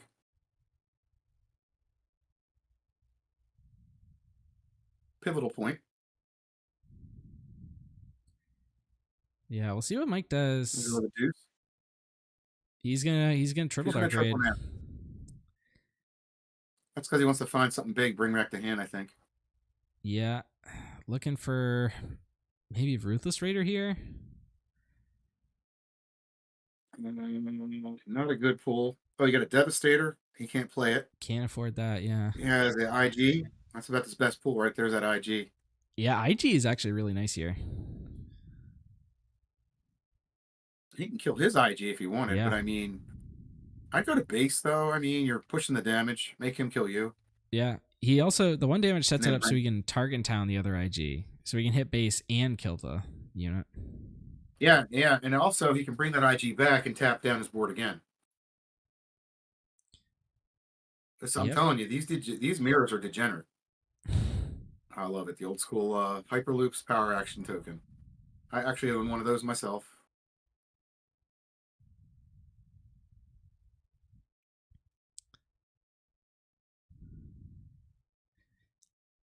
All right. The other Brett's a little behind. All right. That He was does smart. get to deploy his Jango first, but he does so knowing that Smart. IG's out there. The IG 2000s. Yeah, but he might be able to. He could tap down his board in response. You know what I mean? Yeah. Now, We'll see how Mike plays this. Looks like, Mike saw one Devastator fly by already too. yeah. Mike's now past the halfway point in terms of getting to lethal, and he's only taking 3. Yeah. He's gonna play Lux. I don't know if that Lux. advances the football. It helps you exhaust already. So okay, that puts a little wrinkle. Lux is one of the best cards in this mirror. It really demands an answer. Yeah. It was funny. I was muted saying exactly that, RT. But you know, the thing is, you can't really do much else until you take care of Lux, because if you TDR, I mean, he's gonna tap down or ready, depending on the situation. Both are real bad. Well, I say that because I don't think he wants to play TDR or has TDR in hand right now. So Lux is not going to be a big factor at the moment. He's pointing to it though. Put some damage on it. That's why I think he burned his TDR already before he could do something like that. Oh, he waylaid it. I don't know if that's you put it back in hand. Now you can tap down the board. Oof.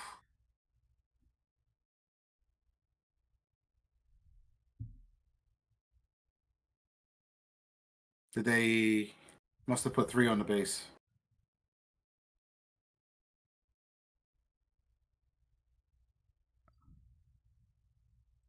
Yeah. Did they that not get that?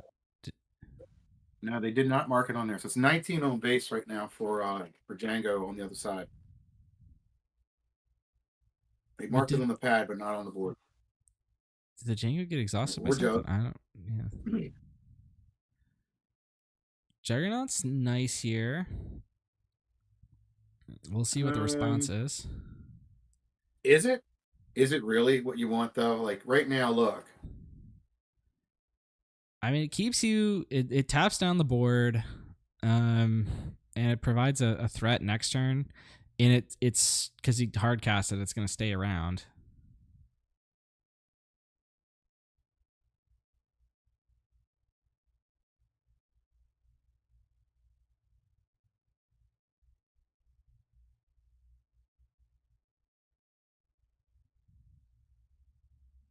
I'm gonna do 6. Ooh, Ruthless. Raider. That's a good call. That can knock out Tap the down Lux. Okay, and it looks like they are catching up the damage. So yeah, 21.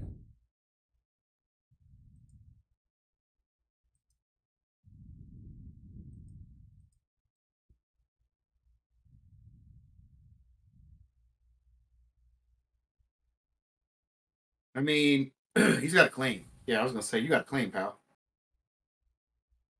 I mean, you're 2 clicks away and a strike or something from dying. All right. It looks like Mike put his damage on the Jango instead of killing the Lux, which to me telegraphs he's either got something else to do with the Lux or he's trying to set up a way to kill the Jango because they're both 3 attack.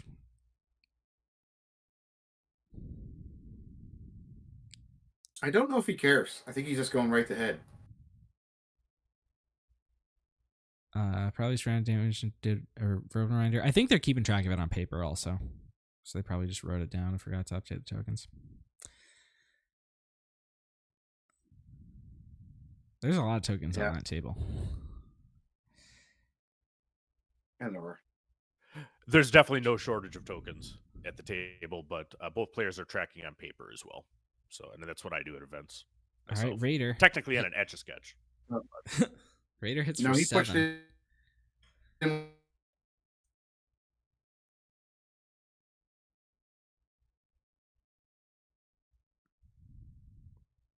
Brett's got 2 health left. Coming. He's got to have an answer for that gorilla soldier. What's it? GG. Game 3 or game 2. Doesn't have it. All right, game 3.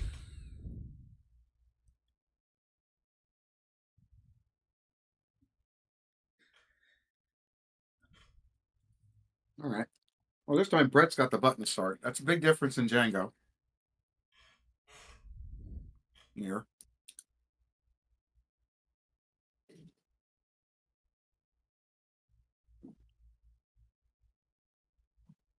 How many of the X-Wing mats did they give out for sectional sector regional or whatever this is?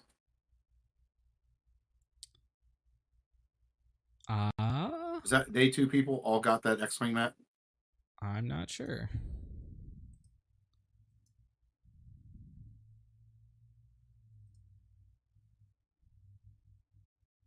I think so.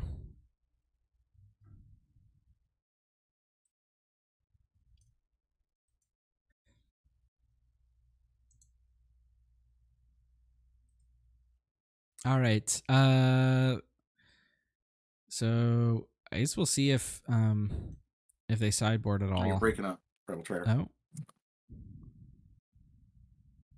Yeah, Wes and Ian over at Sea Raptor are killing it. These guys are shuffling up. Rebel Traitor. Yeah, we've been working together with the Sea Are Raptor you there? people We lose you. all weekend. I'm still here. Can you hear me? I am not sure, but I am here. There it is. The dulcet tones of Loopy. So let me hop back onto the board. Can you not hear me? That sectional mat's great. No, we couldn't hear you there. That mat, though, is great. I don't know if they gave those out to everybody day 2.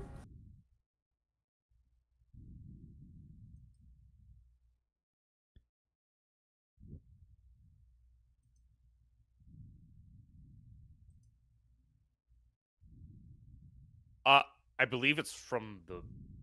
You know, that does. And is that what that is? We'll It's a do some solid mat. reporting, on that too. But I think that they may be adjusting some of the tickets and stuff already. That is a Just so we solid get mat. confirmation of that. All right, so this is game 3. Do or die time, folks. Yep. Do or die. Do or die for the Goonies here. All right, On we've this got some year other of the 40th anniversary of the Goonies. All right. Can you guys hear me now? So we've got Brett in the purple dragon shields at the top, and Mike Jemmy in the blue sapphire, Bobby Sapphire branded dragon shields at the bottom.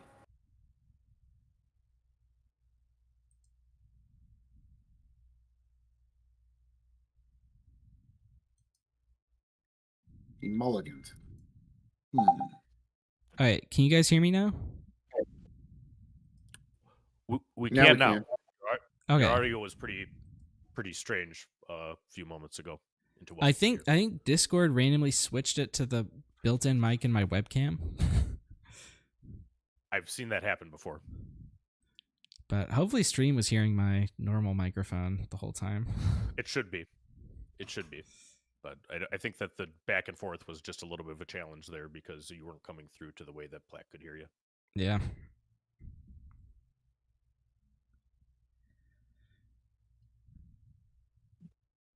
Mike is giving it the old good hearty magic shuffle.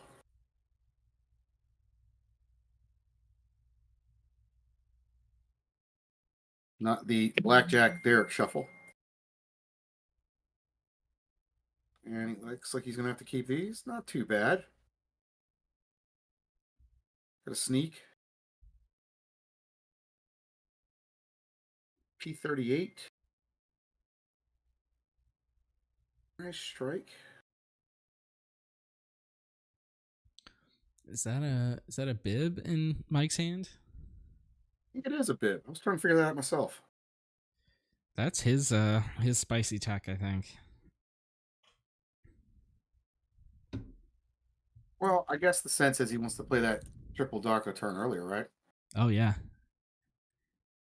It lets you TDR Kinda juicy into stuff. Raider on turn 2, TDR into Devastator on the Jango flip turn.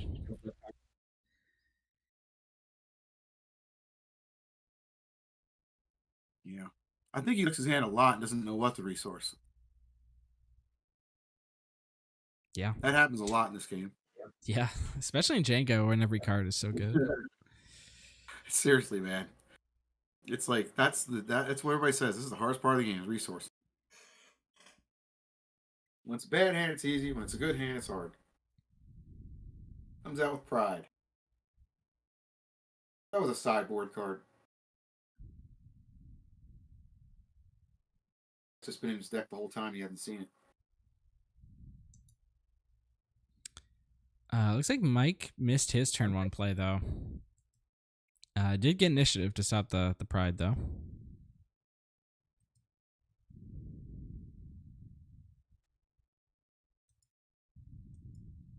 What did you say?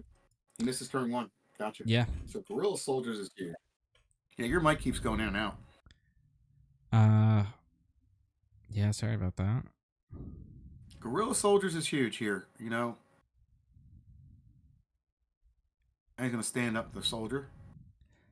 Ooh, yeah, Mike's taking it all on the base. This is pretty much the inverse of what happened last game. Other game, yeah. And this is how degenerate these Jango mirrors are. Yeah. We'll see if he pulls a TDR, though. He didn't have Bib, so there you go. That would have been cool. That would have been like ideal turn 1 opener.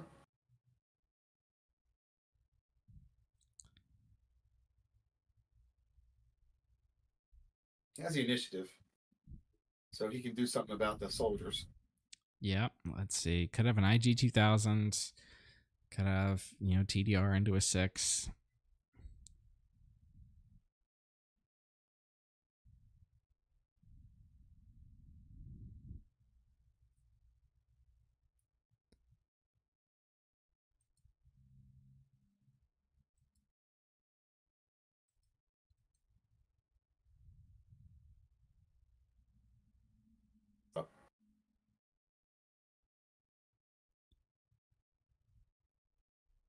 All right, we're ready.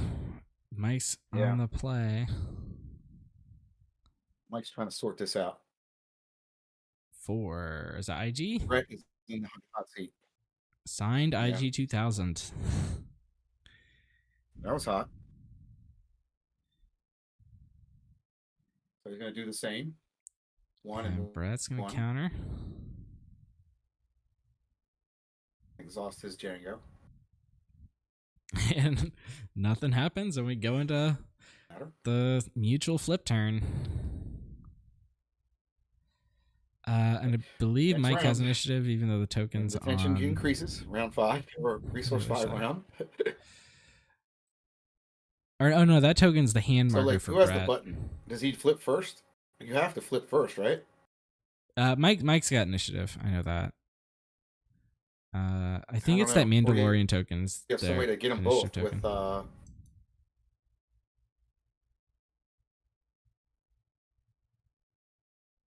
elite. Run into that, and I don't know.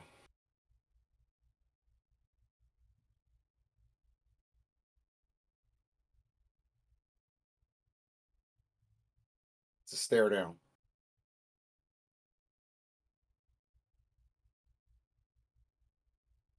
It's a Mexican standoff, Rebel Traitor. Yeah. It's a pivotal turn though for Mike, because Brett's in the driver's seat. He is for now, but Basically has a 10 health advantage. yeah, at the moment. For now. I mean, one Devastator makes this game flip around. I mean, all right, that'll heal. That's huge. Overwhelm into base, right? Boom. Yeah, so yeah, he gets overwhelm off that. And he gets to defeat Gets the a couple IG. deuce in it. I was gonna say he could have rammed the P38 into the IG, but he decided to take this route, which is it can be a bit safer because it makes it more likely that you'll get the attack off with the P38. Because if Brett had decided to answer it, he could have exhausted the Gorilla I think it Insurgent. makes sense because now he's got 5 on base, and he had nothing before. Yep. Yeah, so Brett did have the P38. Okay. So it's going to be a ping to something that's not going to be useful. Yeah.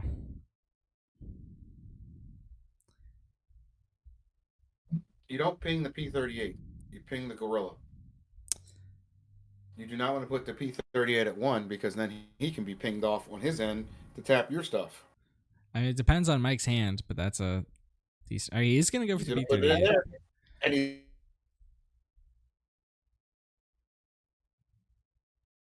His own P30 follow up.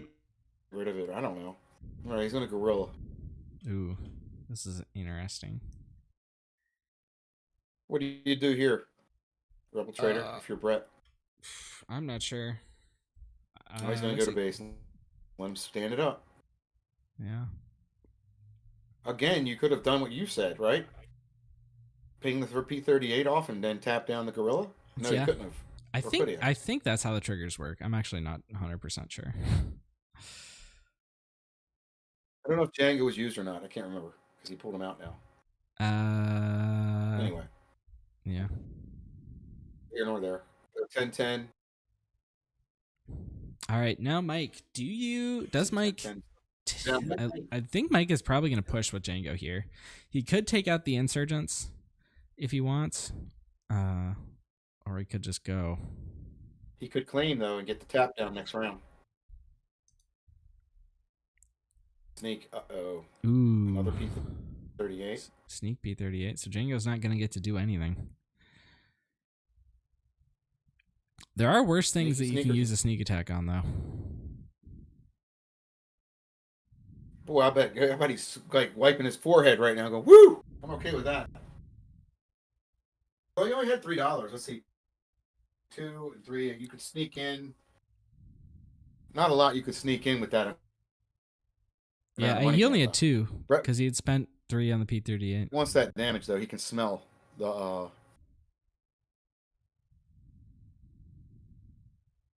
pot at the end of the rainbow there. Mike has the button, though, so, that's a tap down situation here for all his stuff, depending what Mike has. Yep. Of course, there is a tap down the other way, too, coming.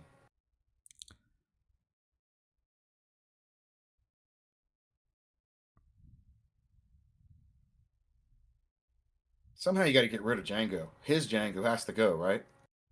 Eventually, yeah, but that's easier said than done most of the time. I don't know if there's a way to do it. Because then if you get rid of his Jango, he got no way to tap your stuff down. Just saying. You need that edge right now because you're down. And Brett's doing a good job of keeping the pressure. All right, he's going to put some damage into Jango. Yeah. He taps his Jango, puts the damage in.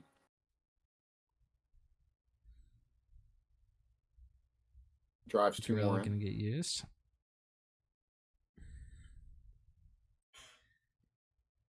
I love it what's in Mike's hand. Mike has to keep. He has to keep options open. No, I think I know what's in Brett's hand.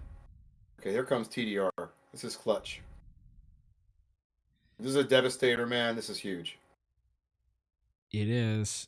But keep in mind, Brett can do the same thing back. And if Brett can get a Devastator off this turn, that's it for Mike. I know, man. The whole tournament comes down I'm to pretty these sure plays. he's sitting on a War Jug and a TDR. I'm pretty sure that the other guy, Brett, is sitting on a TDR and a War Jug. With the way he's been playing. This what to play off the CDR could be the most impactful thing that happens in this game. Oh, this is clutch, dude. I wish I could see the 7 cards. Yeah.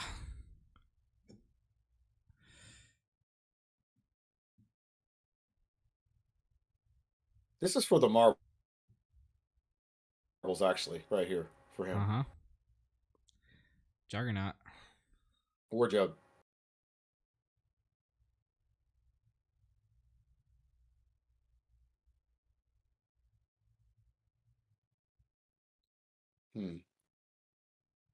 Now he's got to think about what he does to the P-38. You remember when I was saying not to put a damage on P-38? Yeah. I think this is a different P-38 though. Or no, Yeah, wait, no, you're this is right. This is the same one. This is the same one.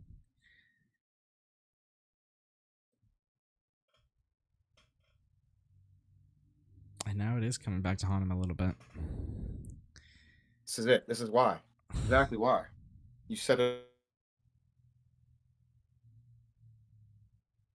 You're sitting on a TDR and probably a War Jug. Here comes another one. There's TDR 4. And if Mike can't answer this, I think that's Dang, you're so degenerate. Because let's see, this Juggernaut is up. He's going 1, for the 2, kill. 3, 4. Quick update from our. I think we're losing you, Loopy. Boots having time issues. Here real soon, Was I think. extension How much is that thing hitting for? That might be over. It's 10, I believe. So that's it. Mike. That's it. Hard GG. fought. Well run. Great run but by he both lost. guys. Great run, Mike. Congrats, Brett, man. Move on. Great match. Yeah. Not even going to turn one really hurt Mike.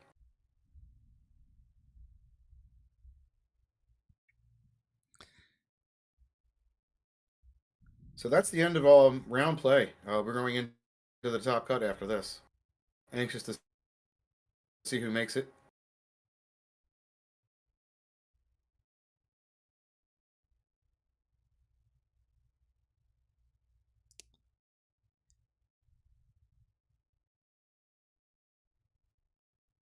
Well played match, man. Well played match.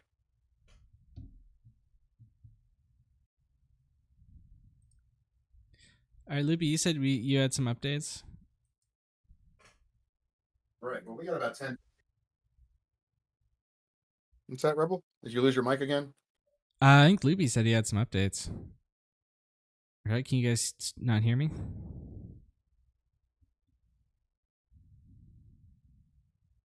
Is Loopy talking? I can't hear him. I don't think so. I was not talking. Why don't we go to a quick break and then we'll do some updates? So, do you want to move us? Sounds good to me. I will in a sec, but why don't we take a quick break first? All right. Okay. And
When the moon is high and the world's at rest, we gather together feeling truly blessed. Webcam games late at night, special guests logging in ready for the fight. Strategies clash and friendships bloom. In this digital realm there's always room. Webcam battles with our friends inside. In the realm of cards we shine so bright. Late night gaming where our passions burn. In the still of the night it's our turn. Learning from each other inside so vast. Every game we play feels like a master class. Cards on the table, strategies unfold. Tales of victory and legends retold. Open arms and welcoming smiles. Late night gamers go the extra mile. With every game we sharpen our skill. In the quiet hours chasing the thrill. Top tier advice, wisdom in store. Guiding our hands as we strive for more. Late night gaming where our passions burn. In the still of the night it's our turn. Learning from each other inside so fast. Every game we play feels like a master class. Laughter echoes, strategies at play. We find our rhythm in the night we stay. With every match our bonds grow fast. In this late night world each game's a master class. Late night gaming where our passions burn. In the still of the night it's our turn. Learning from each other inside so fast. Every game we play feels like a master class.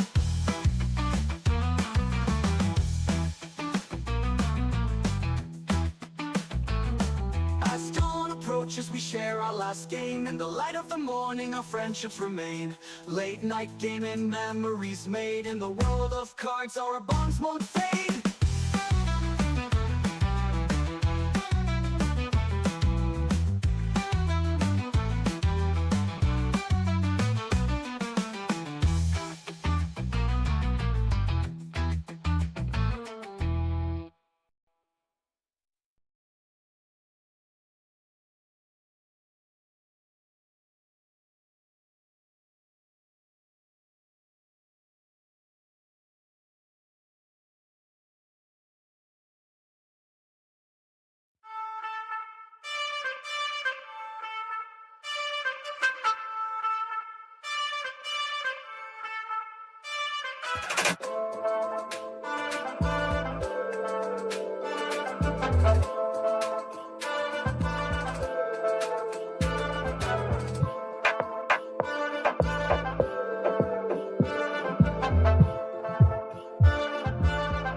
Yeah.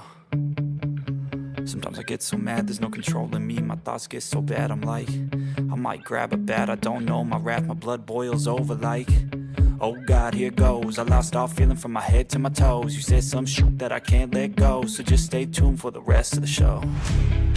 So have you ever felt betrayed? Switches how you see things, realize something needs change. Cause I know you got me f***ed up. Let me show you what's up, cause enough is enough. I'll take a face full of pavement just to make a statement. I know there's no turning back. Oh God, adrenaline wasted, so mad I can taste it. I know there's no turning back. I'll do what it takes, I ain't making mistakes like that. I'll bleed on your face to make you go take it back. I'll lose my shit and I go crazy when I'm mad. And now you go wish you would shut the fuck up real bad.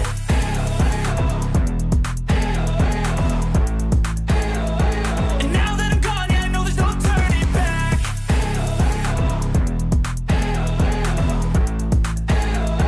And now that I'm gone, yeah, I know there's no turning back. I'll take smoke, I'ma poke a hole through you, choking's overdue. Come at me and you won't get any older, dude. Crack your holder too. Heating up inside of me, blood so violently. Thanks for trying me. Now it's finally time to see how this rivalry becomes a dynasty.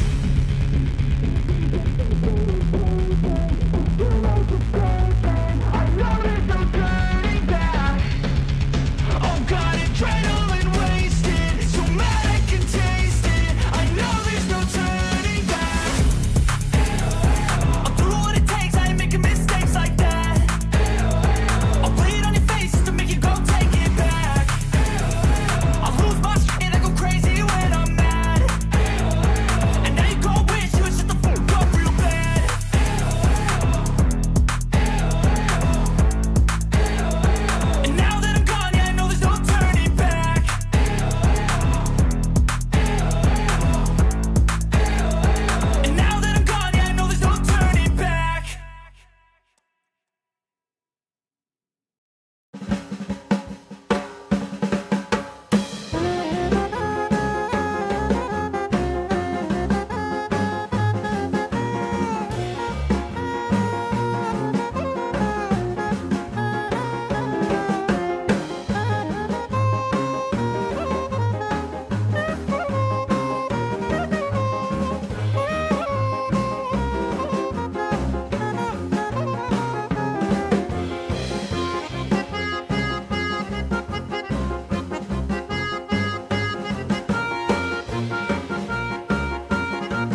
back.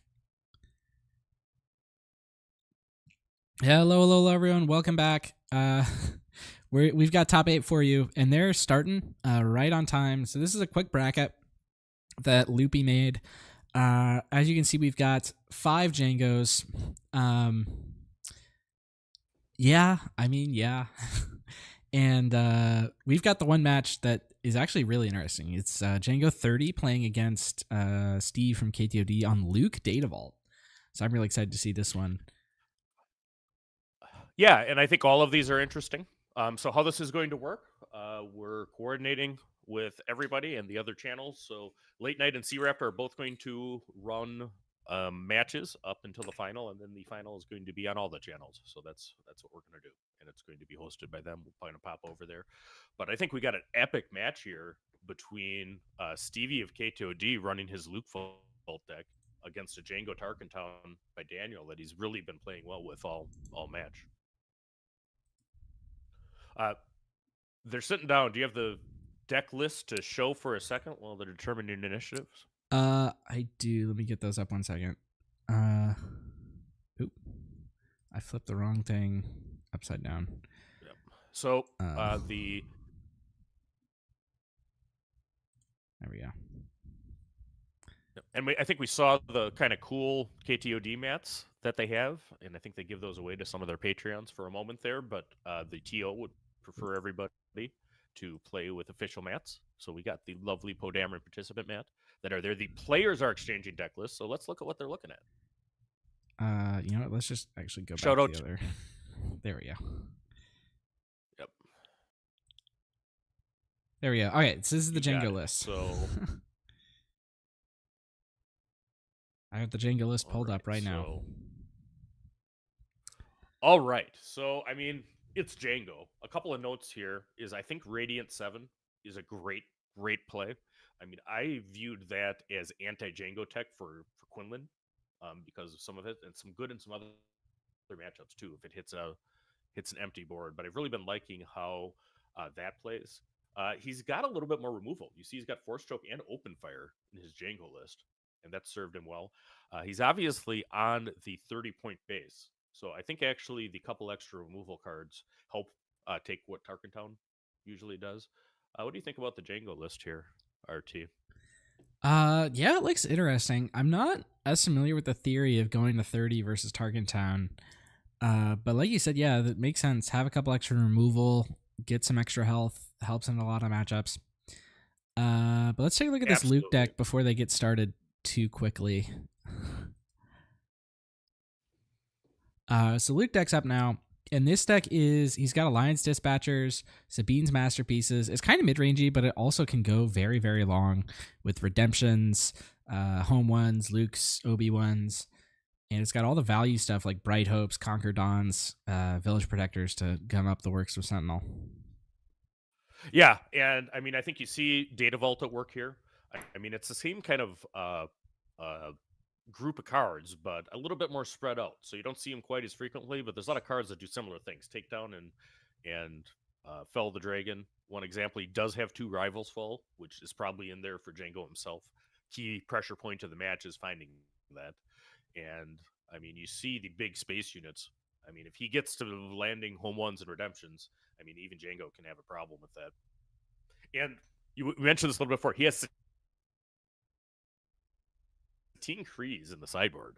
I don't think that's what we'll see this matchup, but I'm sure there's a purpose there. We'll have to ask Steve once this is done as to what's the reasoning between the Satine unit there. All right. The players look like they have done the deck list. We should be starting here with the top 8 shortly. Thanks, everybody, for joining us. I see that there's 219 people watching live. More on the other channel. So I think we got more than 1,000 people watching Star Wars live. Wow. Which is very, very, very cool. Yep. Shout out to the great run event. Another thing that I can tell you is I just had it confirmed, and we'll see if we can get him on here between maybe the next round, tower number 9. But he did tell us that they did drop the ticket prices for the mats for the Sunday one. So I think that's a good thing, and probably related to some feedback they were getting from the community.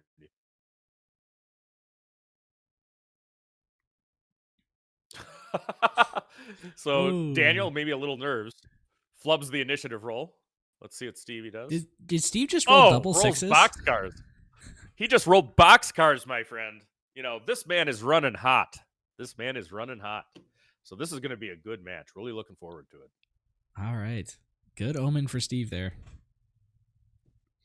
I'm I going see to Daniel start this timer now. I'm not sure if top 8 is actually timed. I believe it's a 75-minute timer is what it is for top 8. Okay, let me pull that up. That would make sense. Dispatcher for Steve, that's big. Yeah, dispatcher, that's what you want. And Daniel does not mess around. We'll bolt the bird right away. We're not going to let that happen.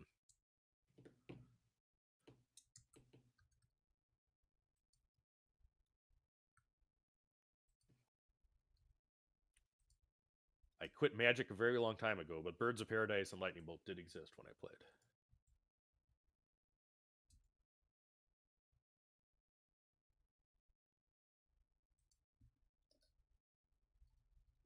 The dreaded Drillage People hits the ground arena.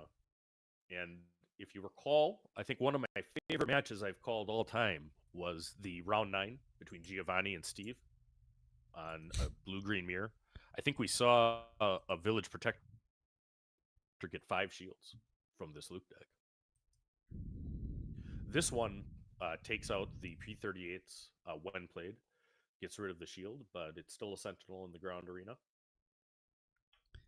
Daniel does like to go to space, though. It's also not unique. Yep. It is not unique. Yep. It's should be no surprise that the best space deck from set 3, you know, got pretty good in set 4 when a whole bunch of new space units came out. Yeah. Luke's going to be able to drop a Conquerdon and shield it. Kind of like a Village People, Sure but is. for space. Maybe. You know, there's the cowboy, there's the Indian, and then there's the Concord Dawn. You know, you have to have a Mandalorian in your Village People if you can. Yeah. All right, we're going to 5 resources both ways. Stevie did not hit ramp or elected not to ramp. I guarantee you that he's drilled in this Jango matchup. And has been doing well throughout the event in a field full of this.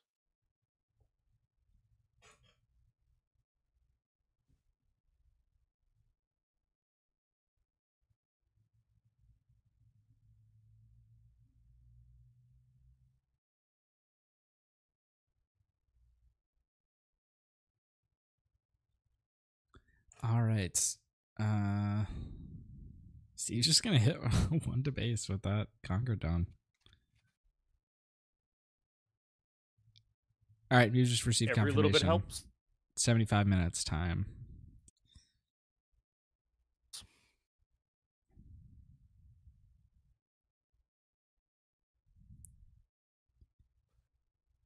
So we have a blue leader come down and ambush 5 into Jango Fed.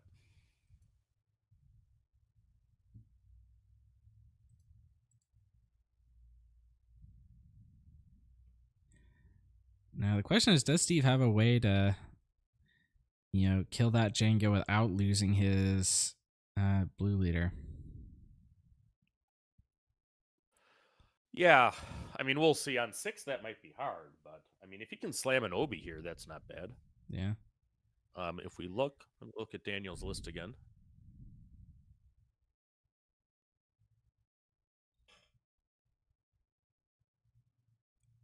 Ooh, Juggernaut. So that exhausts the blue leader, and is going to... So that, yes, the Conquerdon doesn't get exhausted, but it sets up the Conquerdon to be killed in 1 shot by this P-38.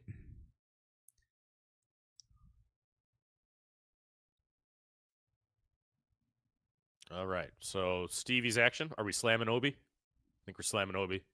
We sure are.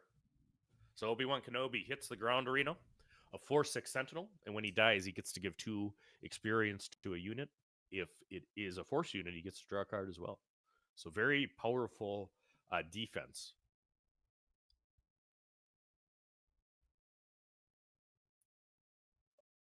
Under the circumstances. And he does get to deploy Luke, so he'll have a force unit soon.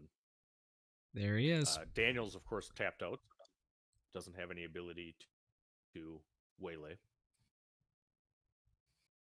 I think you might be looking at a slightly delayed version of the feed.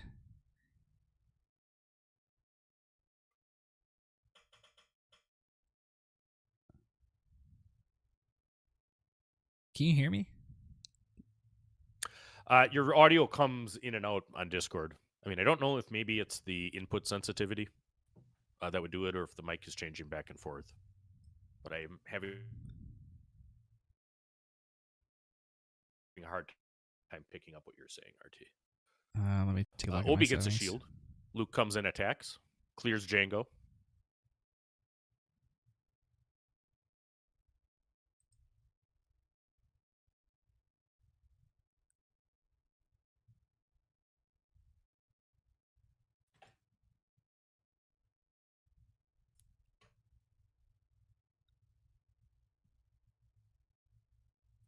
All right, so we're going into 7 resources, both sides. Jango Fett has a 7 Fleet Defender, a P-38, and a War Juggernaut, not a cargo Juggernaut.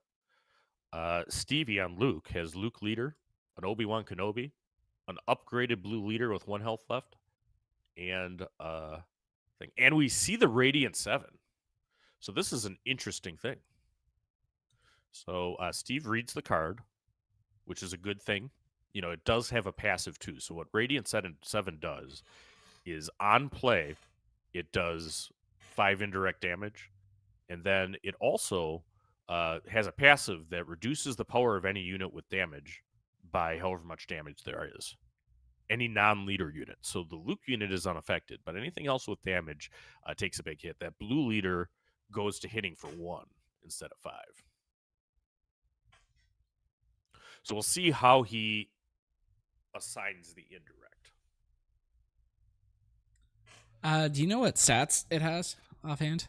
I can't remember. Yeah, it's a 5/6. So hopefully, we'll see what happens here. So when you have a 6 health unit, I mean, everybody thinks about Luke Skywalker, right? But you got to have the card. And with Data Vault, it's a little less likely that he's found one by now. I think in literally any Hero Blue deck, Luke Skywalker Jedi Knight from set 1 is a key unit. 100%. So he actually kills the blue leader to turn on Luke. What a heads-up play. I love that. Look at that. You know, so he uses the on-direct damage to power up Luke Skywalker's when played, and that's able to clear the Radiant 7 and clear the way so that the remaining units do hit. So I think that's very, very strong line of play there, realizing that you should actually kill, in this circumstance, the unit so that you have one of your most powerful cards and the out for Radiant right away. Luke Leader is going to take another damage, but that War Juggernaut is now blocked behind double shielded Obi. No, the Luke got exhausted by Jango from the P-38 dying, so he's just the one shield. So. That is true. You're right. Jango died last turn, not this one. Fisan in the chat says he'd like to see a modern version of the Village People. I mean, I think it's the Village Protectors. I mean, it's probably the 2025 Village People.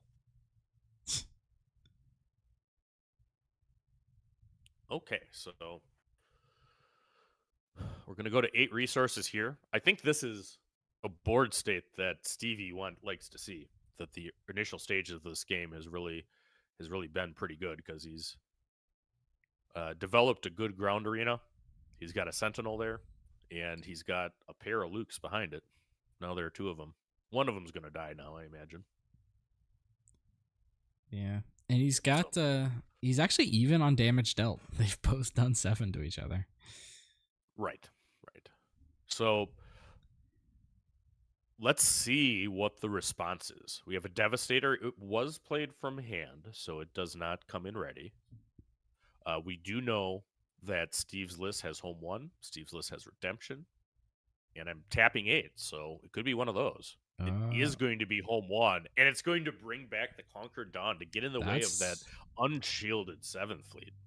That's nice. I was gonna say he also That has like is- removal, like Fell the Dragon, Rivals Fall, but this is Yep. a great play. Yep.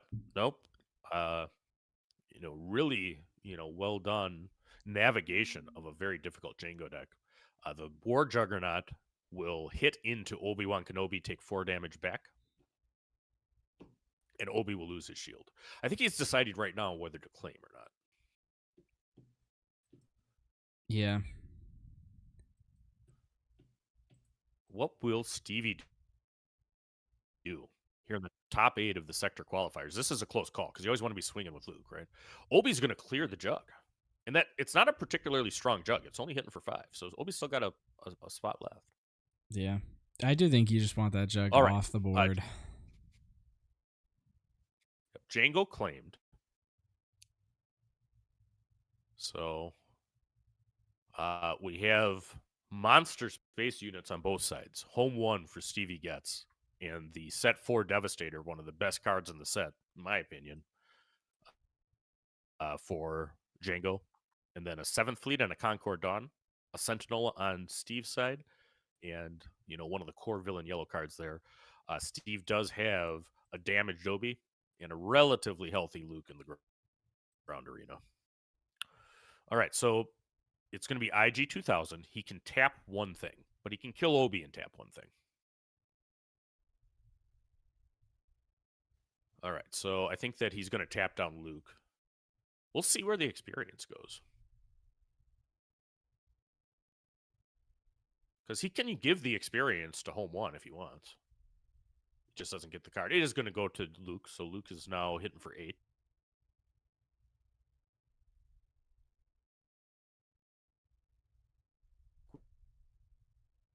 Which is a question when you're playing Jango. 345 people watching live. Thanks for joining us at the quarterfinals of the Denver Sector Qualifier. We have KTOD's Stevie Getz having perilous positioning, the Devastator of Jango, which is a strong, strong play right there. Yep. So now has 4 health left. Could get hit by takedown. Could still get hit by fell. I mean, he probably would have played Fell if he had it. Yeah, and I think you're right. You're right. Why perilous position and not? But he still has 6 resources left. So let's see what we do. There's now 14 damage on Jango's base. Only 4 on Stevie's.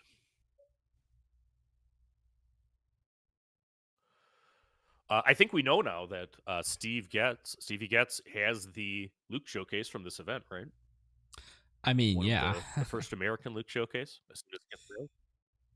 It's not going to get... shout out to he him. doesn't have it right now. It's going to get shipped to him later. It is. We did ask FFG if those showcases for Luke and Vader were on site. They are not. They're getting shipped out because otherwise we'd try to get them on and have them show it off. All right, so the Guerrilla Soldier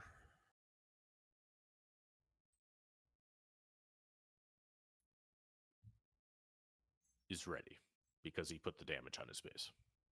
Really? I'm kind of surprised that he would do that. I might be worried about another Radiant. Maybe, Bright Hope. yeah. So Bright Hope. So he doesn't have Takedown, but he does have a Sentinel for the Space Arena. And IG 2000 can't easily kill that Bright Hope. Yep. And he gets to And it's got shield it shield, also. too. So Luke Leader being dead is also relevant because now he can get the shields on even, and he can't just get tapped out. So, all right, we are going here. This is the top cut. So there's a longer timer. It's not as big as a consideration as it is in Swiss. And let's see if Daniel can find some answers or whether Steve can shut the door. Going into this round, I believe that Daniel has initiative. Yeah. So he's going to tap down Luke by sacrificing. Is it Guerrilla Soldier or Guerrilla Insurgent? It's Soldier. I know we're talking about. It is Soldier. I was right the first time. So the Guerrilla Soldier gives his life, tap down Luke Skywalker, but home 1 is able to hit home again. So we're now to 21 damage on Daniel's base. That's a home one and a Bright bright hope. hope hit. Yep. And we have a P-38 coming down to get Bright Hope's shield. What's the response? What is the response from the Luke deck? It's going to be going base, continuing to slam damage, taking Jango to 23. Now Steve is, in territory we can claim and win with the home one if Daniel doesn't have an out.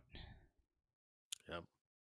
We're now up to 430 people watching on our channels, and I'm sure a lot more on C-Ripple. Thanks for joining us, everybody. It's Loopy at Late Night Gaming with Take the Initiative's Rebel Trader, and I'm jazzed to see a tournament of this size and everybody having fun, down there in Denver. A little sad I couldn't play. Yeah, me too.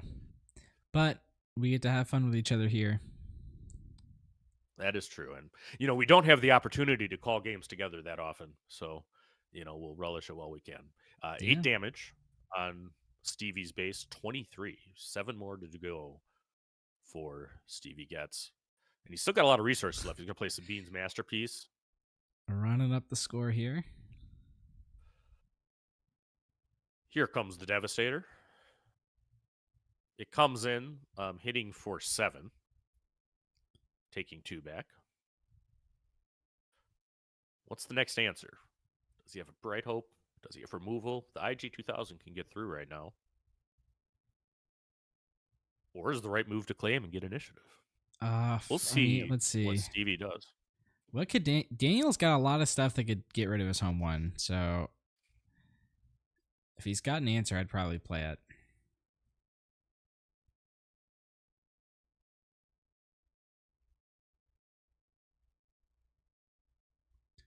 The thing that Daniel could do is TDR into something.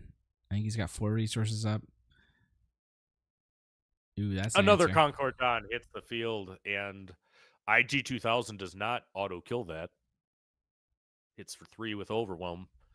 Concord Dawn has 4 health, but if he doesn't attack it right now, it's going to get a shield, right? Probably. Yeah.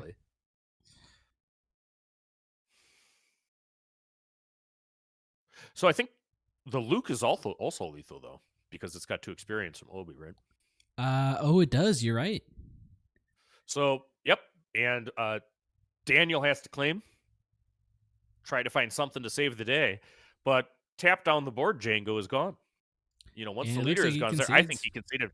Yeah. He concedes. So Stevie Getz takes out the most powerful deck by a wide margin in Star Wars, and does it with a leader that doesn't see play rates. Yeah, but they had to. I imagine at the next events we're going to see a lot more Luke than we saw at this. They had to offer a surprise incentive to get people to even play Steve's deck, and he's like, "I don't need it. I'm here to win." You know what deck matches up very well and is super fun matches going into a Luke deck? What? His old dad, Vader. Ooh. I played a lot of Luke Green versus Vader Green.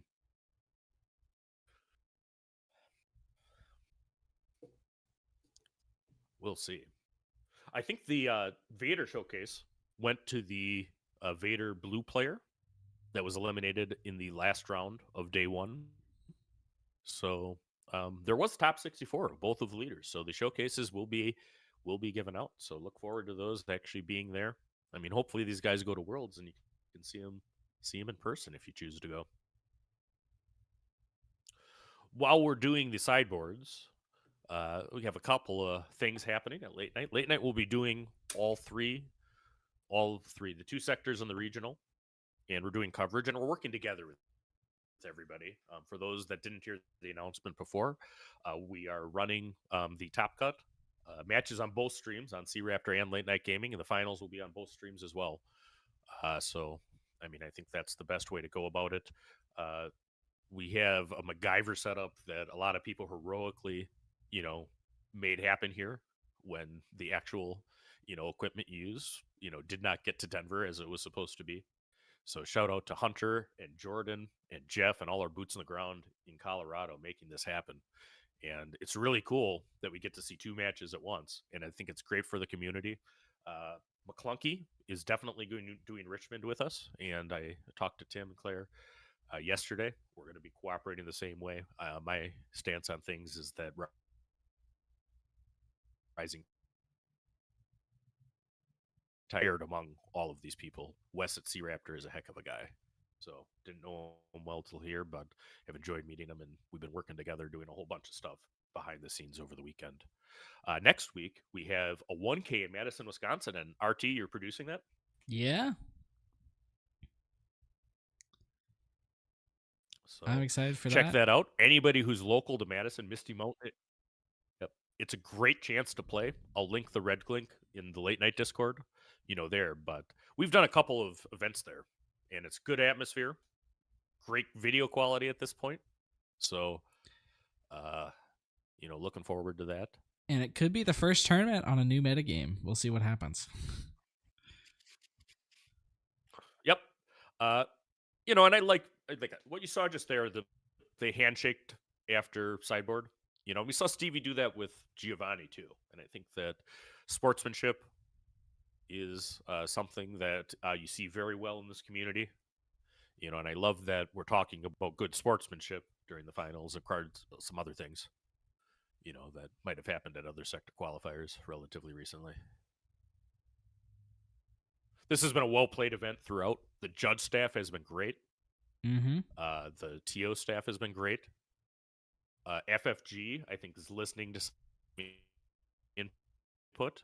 They lowered the ticket prices of the mats on day 2 on the go. So, yeah, this far in a 432-person tournament. So both of these players are S tier, as you can expect.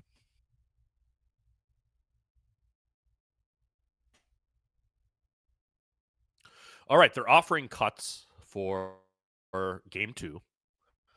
Daniel, having lost the game, has the option to choose initiative and should pick to take it. I don't know why Jango would ever pass. I mean, in this matchup, you might, because you want to get around Dispatcher. You want to have, because he's got ways to kill it if it comes down on turn 1. I suppose, but it's mainly Daring Raid, right? So I guess you need a 1-drop in Daring Raid. You can't lead out 2 and then be able to kill the Dispatch. And he does lead out 2, so the bird might get in and shielded. The deck lists are not in... I don't know if deck list integration goes to just anybody, for it, but if you check the SWU competitive hub, I'm sure they'll have the deck list very soon. We'll have them on Late Night Gaming as well. And we actually we showed these on stream. If you want to rewind a bit, you can find them. Yeah, in fact, I'm just gonna pop the deck list into Late Night Gaming general chat right now, and maybe one other place, maybe between the match once we're not calling. But yeah, that's a good point, Mitchell. Now that we're to top 8, I think it's open deck lists, and let's show everybody's work. And I'll be working on getting some of the great lists that didn't quite make it. I mean, I'd love to see Giovanni's whole list, and I'd love to see Eve's from Leia Lake. All right, Steve playing control and gets punished by this gorilla soldier going in for 5. Yep, and that's what Gorilla Soldier's in there for. I mean, if they want to play control, it can slam in.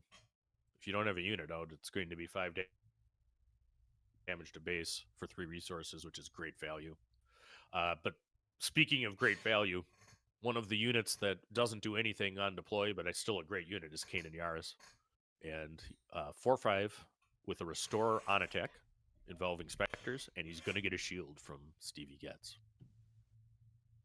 All right, first TDR of the match. Triple Dark Raid on 5. So it's not... The last thing he wants to see is a Devastator, or multiple Devastators in this line. But he get a Radiant 7, which would be nice. Ooh, that's not your favorite but pickup. It's a P38, which is... I mean, it's not a whiff. Yeah. I mean, and people say Jango can still whiff. We've seen whiffs from Jango TDRs from very, very great players at times, because TDR is only 7 cards, but P38 was not what he's looking for. I mean, I'm sure he wanted a war jug.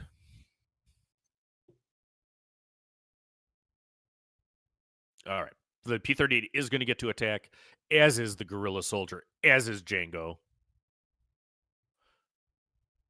So 13 damage on Luke's base. This game is going a lot better for Jango than game 1. They need to bounce that P-38. If you get a chance, the P-38 does bounce back to hand. So hopefully they do that. Should be a judge right there.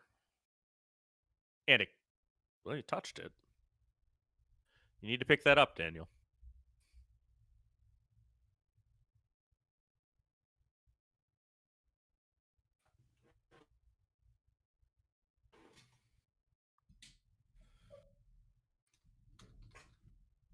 I just messaged the judges.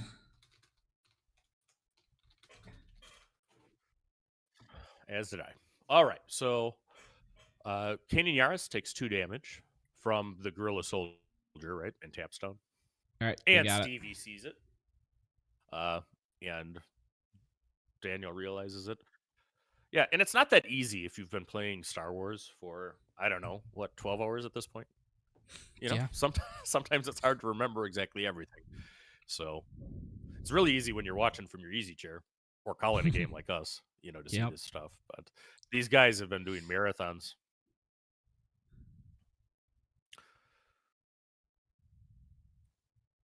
All right, so we're going live. We got 526 people watching between the finals of the top 8 of Denver Sector Qualifiers. Thank you for joining us. Loopy at Late Night Gaming, joined by Rebel Traitor of Take the Initiative. And the Ooh, Daniel shotguns the Raider here. Enters the field. For before those that don't know, okay card, I think. Yeah. I was going to say, he could have waited for the Luke here, but he would have been telegraphing it at that point. So the Luke is going to get to attack.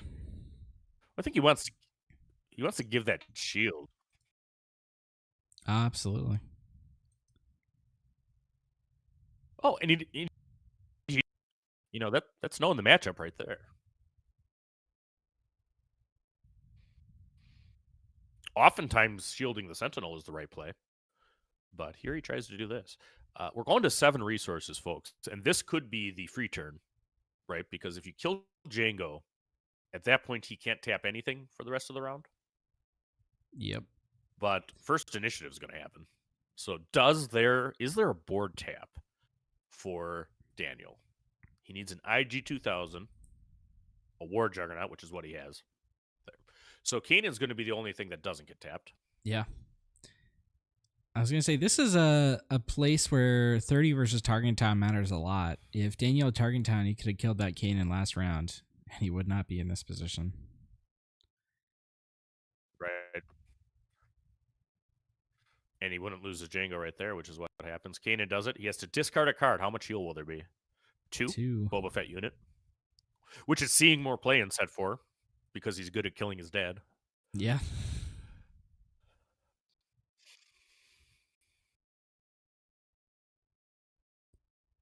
$19 damage on Steve's base. Now, he gets an extra 3 from Data Vault, but he is in the danger zone. Jango, of course, has maybe the most powerful play in Star Wars right now, with the TDR Devastator representing 13 damage for 6. He thought Planetary Bombardment was good. Bright Hope. I don't think we bounce. No. We probably do shield. Well, the Luke's deployed.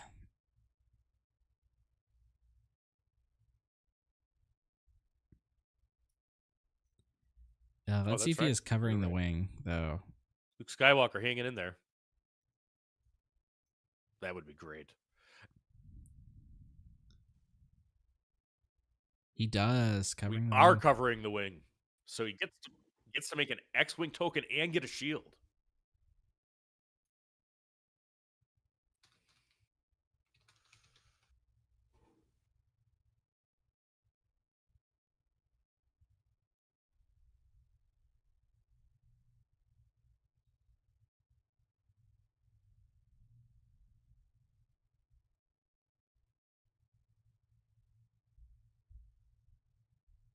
All right, so this is a tense match.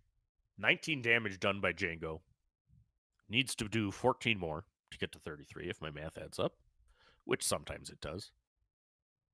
We have a Ruthless Raider paired against a Bright Hope and an X-Wing token, is what that special one is, in the Space Arena. And then we have a War Juggernaut staring down Obi-Wan Kenobi, and he's Apprentice Luke. Ooh. Palpatine. Out of the sideboard. From the sideboard, I think. Yeah, and that's actually real good right now, isn't it? Yeah. Kills the shield, kills the token, and kills Luke Leader. Now, a unit has died. Pelp has 6 health. The War Juggernaut has 7 because he did not put damage on it, probably just because of Luke Skywalker unit. Luke could hit the Ruthless Raider, but it would get its when defeated. He's at 8. He could be home 1 or it could be redemption as well.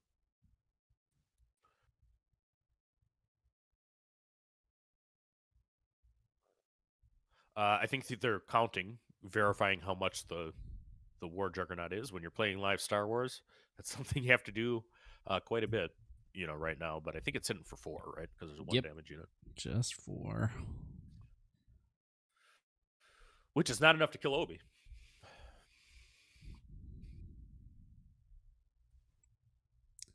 It isn't enough to knock out the shield on the Village Protector, Protectors hits the field. It is. Raider attack gonna buff it by 2. Right. The tokens the players are using. Yep, there you go. So, yep, and now he can kill Obi. Yep. When there's 2 Sentinels out, you can, of course, choose which Sentinel to hit.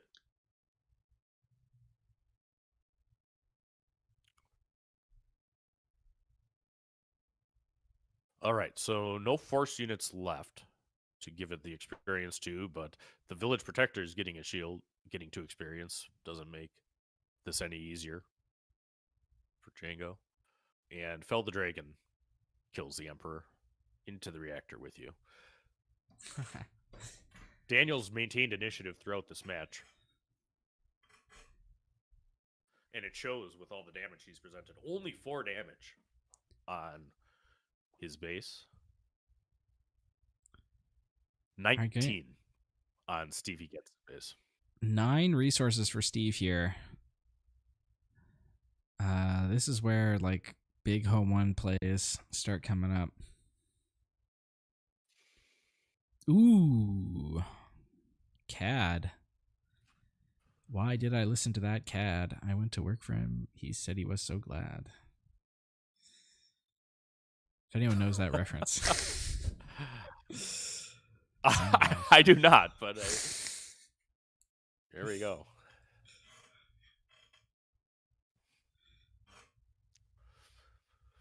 You usually don't catch my 90s references either. So, is what it is. Bobby Sapphire would. All right. Let's see what we got going on. What will Stevie do? The CAD was a big play. Also to the sideboard, right? I believe so, yeah. So, yeah, Daniel's made some adjustments here that really have helped him in this game, too. Great play. A Luke would be big here, being able to kill the Juggernaut.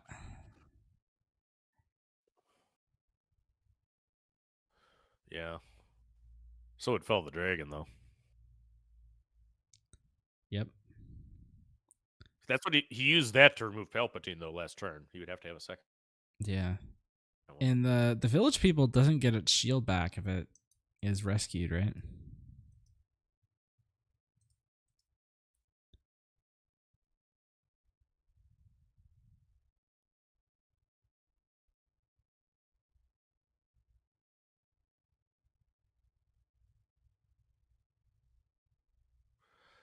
All right, so we have Redemption. He has the ability to put up to 8 damage on it. Fisan, both of them were damaged. About how the CAD or the Bright Hope was damaged, I think. The Bright Hope was damaged. The Bright Hope was damaged by 4, so only had 2 health left. So I think they played that right. Notably, if he is able to rescue the village people, he does not get the shield on the village protectors, because when plate effects don't happen when you return from capture. Shield is a when plate effect. Steve's running low on health here at 24 damage, 9 left. Head. I mean, Daniel set up that Cad Bane very well. Yep. All right. So he's going to attack with Cad for 7.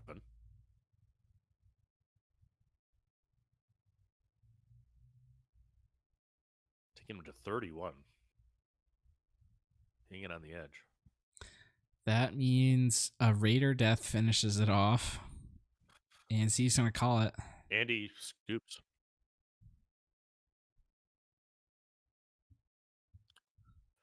Yeah, Color the Tokes blends into some of the card outs. Yeah, so, I mean, they're great tokens, and shout out to the Metal Fab guys. I think actually Jordan, our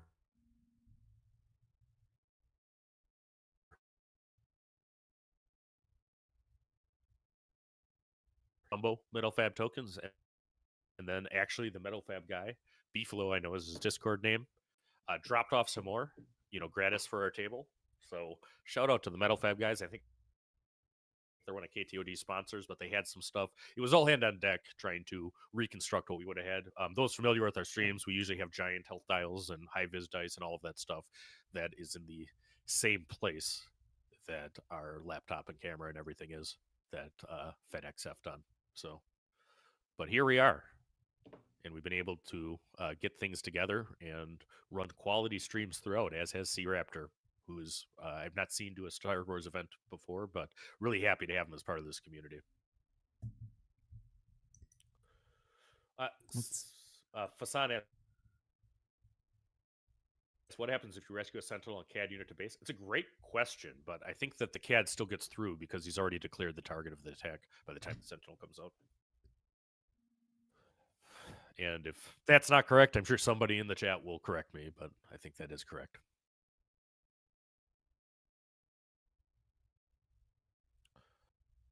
CB references Wednesday. And Wednesday, they did do a scheduled kind of balance check-in review. So let's see what Fantasy Flight decides to do. They, of course, suspended Boba Fett 1. And there could be another Fett on the chopping block. We'll have to see. Jango has been dominant so far in the set 4 meta. I think that that's an accurate statement. But certain decks, including this one that Stevie's piloting, has been preying on it too. So both of these players are playing for... I was going to say, I saw Mace Windu walking into FFG headquarters the other day. Having some top-level meetings. Really? All right.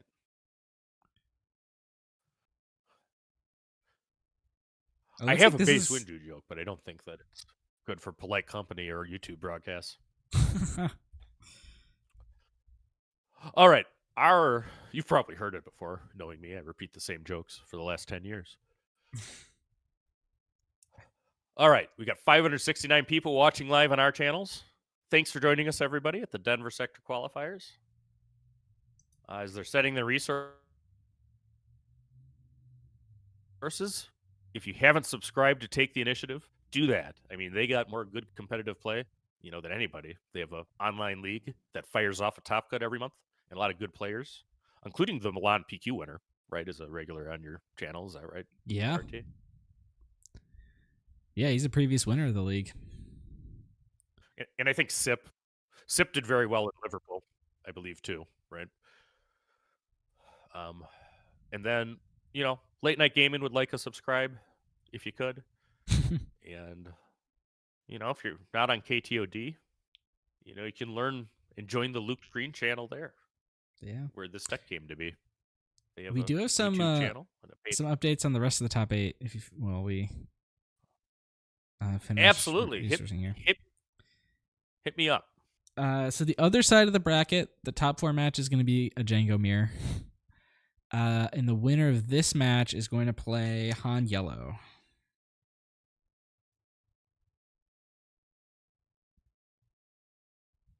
All right, so we're the And- last match going. And we're gonna have the winner of this one versus the Han Yellow. Yep, absolutely. So check us out on Late Night Gaming. We have something other than a Jango mirror. Yeah.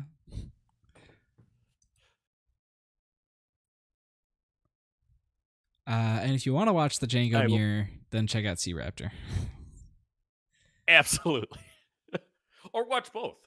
You know, the thing about YouTube, you can have multiple windows open at once. Don't know Yeah. if you know that. All right. Alliance Dispatcher getting some good use for the first time this match.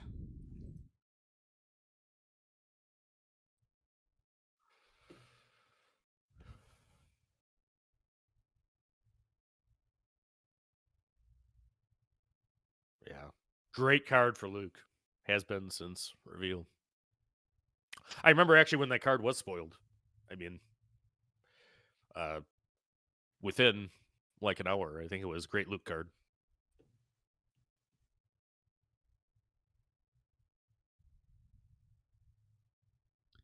All right, IG 2000 is nice to And tap it down has the turned king out in to be there. exactly that way. You know, it's not exactly ramp, but in the Luke. Yep. No, that's ramp. All right. He ramps. He ramps, and that's big.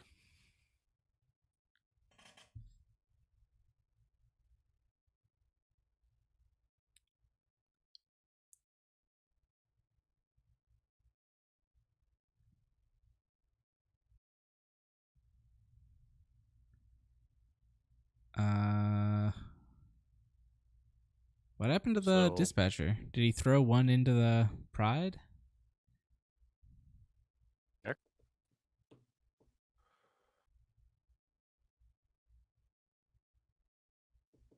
I don't think there's any reason that he wouldn't have taken return damage there, so hopefully the players correct it.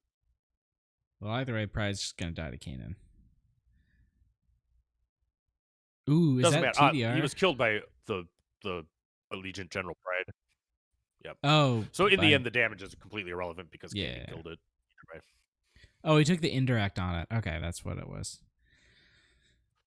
Oh, okay. Yeah, very good. Thanks, Matt. Good call. Yeah, Alliant, he had initiative, so he does indirect. Obi comes down. Jango doesn't feel great about flipping into Obi, I guarantee you. All right, so All right. now Luke leader deploys. This is where you'd expect a tap down. TDR. So this is a big, big TDR right here. Yeah. One thing that we didn't really talk about, one of the TDRs got milled off the Kanan.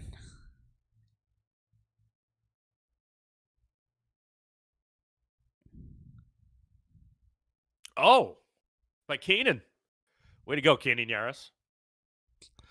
In the words of Wu during the Turret Masterclass, don't cut Kanan. Yeah, he does work, and that restore adds up in a match.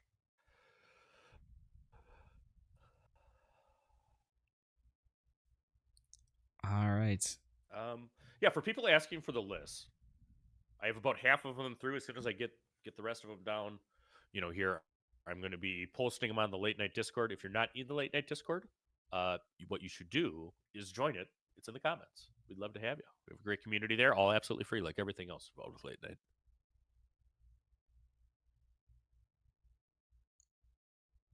All right. Obi Death Trigger here is going to get Steve another card and some experience onto the Luke.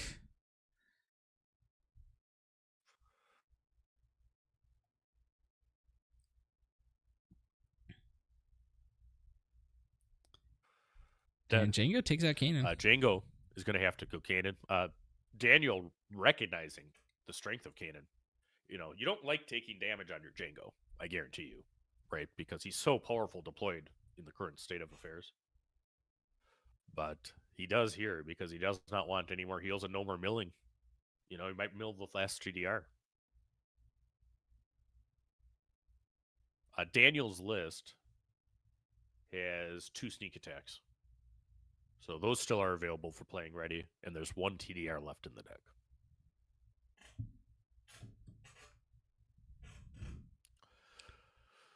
And we do know there So Luke is going to kill Jango, take All 3 right. damage back, and give the fleet lieutenant a shield. Luke is a rebel, as is the unit Luke.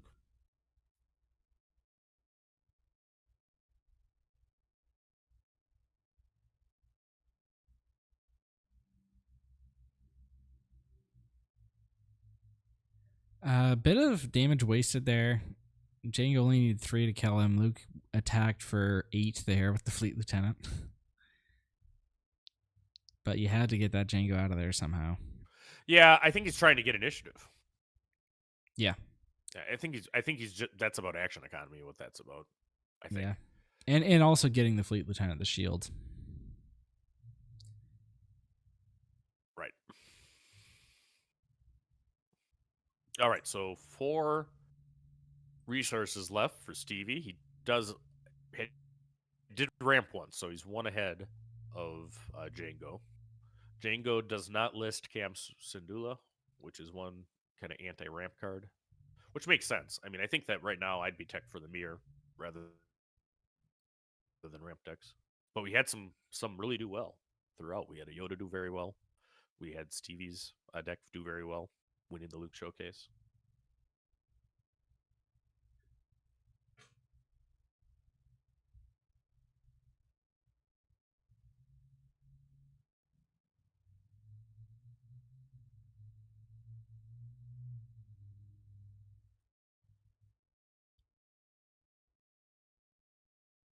All right, Steve has initiative. 8 resources.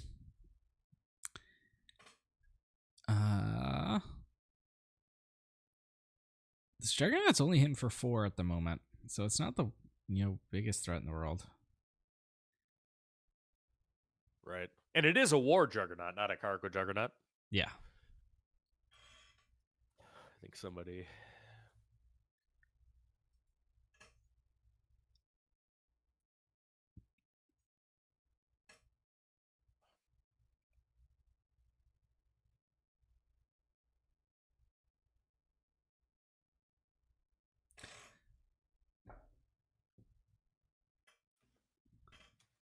All right.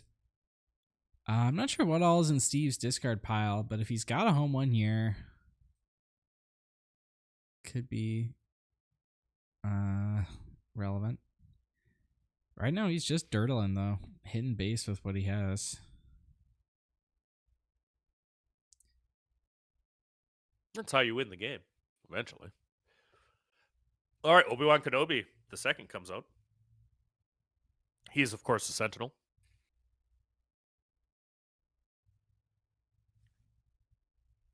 And let me just confirm before I say it. Jango's got a full row of resources here.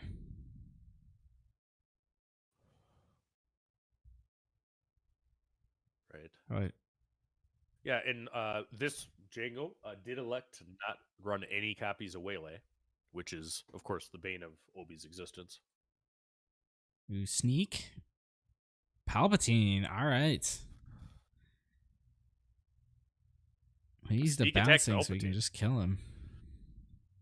Look at the spice.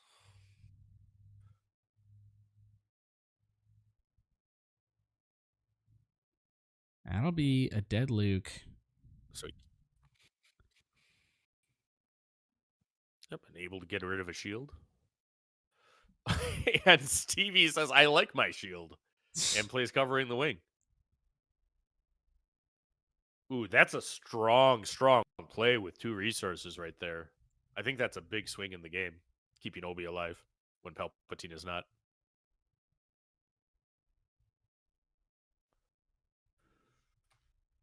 All right, so I think I just posted all 8 deck lists from the top 8 in the late night Discord for anybody asking there. You can get there in the comments. Love to have you. Oh, look at all the people that just joined.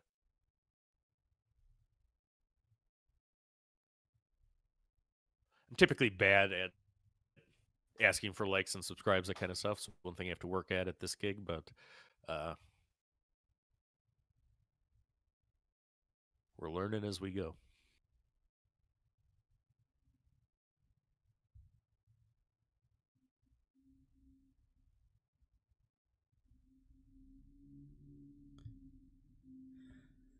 All right, so Obi swings in for 4 damage, taking Jango to 13 damage on base, also 13 damage on Stevie's base for a moment here. I think he's deciding whether to clear the X-Wing, and he does decide to do it. He does get 1 Overwhelm from that. IG 2000 has Overwhelm, which is an important thing for a variety of decks.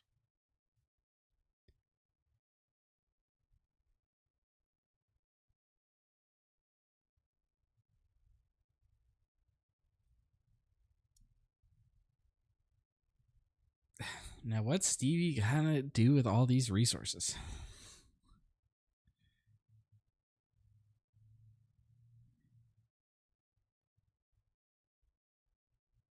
Yep. And you know what the other really cool thing Daniel did there that was smart is he needed to actually have another damaged unit in order to kill Obi. So attacking the X-Wing token did that for him. Just great level of play, which is what we can expect. We got 659 people watching live. Thanks for joining us on Late Night Gaming and Take the Initiative as we covered the Denver Sector Qualifier at Star Wars Unlimited.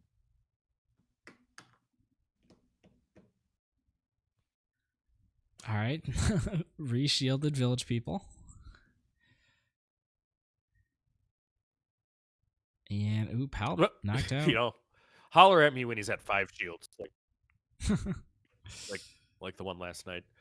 We'll be releasing VODs of all of the quality ones. We had some technical troubles early with the overheating modem. But one man last night.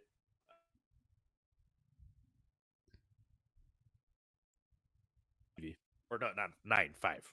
5 shields on that village protector before it went down. Real powerful in a Luke deck. Now 17 damage on Steve's base. 16 on Jango's. Make it 18, says the village people. Oh, this one's coming down to the wire. This is game 3, right? Yeah. The decisive matchup. There. Oh, Radiant 7's real good there. Yeah. Takes all the 5 damage to base. Doesn't have an option, really. I mean, you could put 1 on the village people.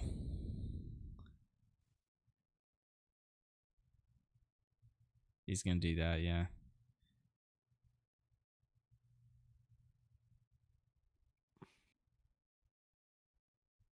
That takes him to 21. And now he's got to spend all of his resources. Is that home 1, it looks like?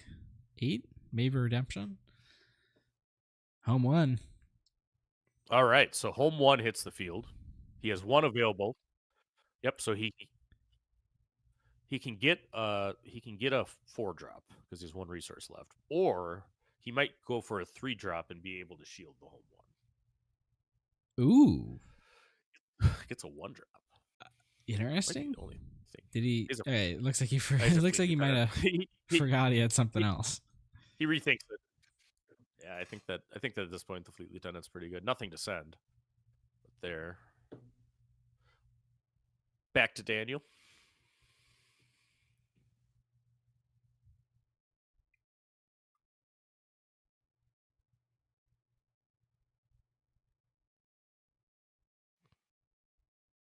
Plays a Zygerian Starhopper.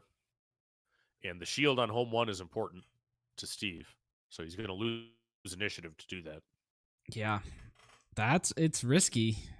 Because now the Radiant 7 can get an attack off before the home 1 can kill it. Daniel, at the same time, does not get to attack with his War Juggernaut because he has to claim. I mean, the War Juggernaut was just going to run into a shield anyway.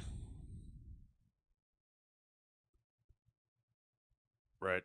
Yeah, so the Radiant 7 represents 5 damage to base. And let's see how Steve plays this, too, because this is an interesting spot. He only needs to do 12 more to finish off Jango. The opening is a Zygerian Starhopper into the home 1 to get the shield. Okay, that's interesting. And the 2 indirect goes, then the Jango tap is used. The Jango tap is used right there. What does Steve respond with? There's some very, very good cards that he could have right now in his deck. I think he has 10 resources. He does, yeah.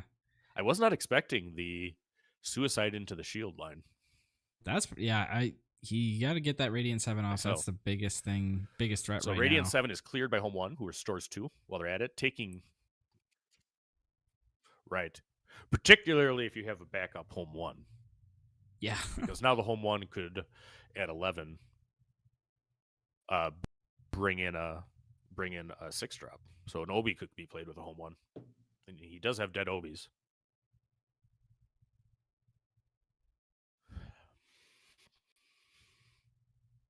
He's got Redemption in the list. He's got Home 1 in the list. I don't know that have we seen a Luke Skywalker I don't this think we have. game? That could be. What will Stevie have? Maybe the more accurate question is, what will he get?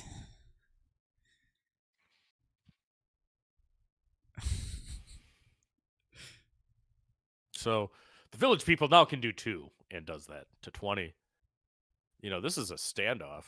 Oh, the Ooh. Gorilla At least one of that is has to go very, to very base. good there because he doesn't have any place to put the indirect.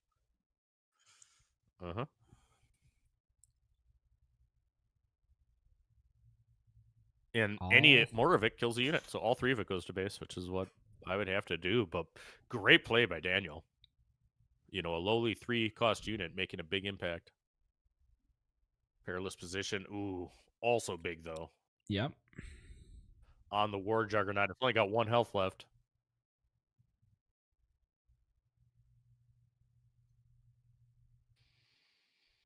Guerrilla Soldier will take the shield off the Village people. Still got enough to do a lot of damage. Ooh, he's gonna Right, Hope bounce pulling up the Village people. it back, and then he has enough resources to play it again to get the shield back. Yep. It doesn't get to reshield it. Unfortunately. It does, because Or he'll does play he? it from hand again. He does. Yeah. Well, it'll come down with that shield, right? But Luke could also potentially give a shield. Yeah, I'm gonna Ruthless give us resources for that, though. Kills the Fleet Lieutenant. Takes 2 damage to base. Steve's now on 25 on base. 8 to go. And the YMCA chants echo in Denver as the Village people hit the floor again in the ground arena. Yeah, okay, we've got less than 20 minutes left on our timer. So they're really using all of this extra time for top 8. And there, by the way, there's no guarantee this is accurate. The venue timer may be different. This is just our estimation. This is Yep. This is excellent play by both players here. You know, they're really fighting hard for a chance to get to the semifinals of the Denver Sector Qualifier. KTOD sent 3 people from the competition team into day 2. Steve is the last one standing. IG2000 can tap the Bright Hope and take the shield. Fisan in the chat says smooth play by Steve. I think so too. Yeah. I mean, this is really, really good stuff. Enjoying this match a lot. Needs to get something good right here. I think it's going to be 2 damage from the Village Protectors. Or is he going to kill the Jug? He's going to kill the Jug. Interesting. Needs to avoid that damage. 2 damage to base. Yep. Soldier just walks on in. Every damage is crucial at this point in the game. Yep. Every damage on base is very crucial at this point. 27 now on Steve's base. Just needs to do 5 more. We have not seen his last TDR. I think he used one of his sneak attacks, so he has one available of those. But has he drawn it? See, he's got 6 resources left. Not enough to sneak Devastator if he has it. It is enough to TDR Devastator. Yeah. It is enough to TDR Devastator. But Steve's got... Yeah, and I think that one of the things happening here is, Steve is, I think that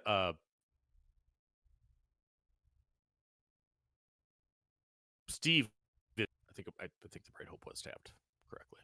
All right, well, thinking through what is obviously a crucial match or a crucial play in this quarterfinal, we have Redemption hit. Okay, so Redemption can heal units and also can heal bases. Yeah, Like the question taking is how damage on much, himself. because he doesn't want the. It looks like he's gonna go 7. How much? Why? I guess yeah. It keeps him out of range of a couple things. Ooh, open fire. Yeah. Yeah, that open fire we talked about his matchup makes a big difference, but don't forget that 7 damage came off the base. Yeah. So he's now at 20, and he takes the initiative. Love to see it. Ooh, P38. So he made the right choice playing around the P38 by healing 7 there. All right. But it is enough to kill that Bright Hope. And this is a pretty formidable space arena. Yeah, look at that. I mean, leaving the 2 health on Redemption, made a big difference. In the end, made him have to use the open fire. So now there's a lot going on. And unfortunately, Steve doesn't have a board. Looks like it's 8. There's going to be an instant board with home 1. So 3 more. Can play a Bright Hope, too. Says, can you get me in the ground arena?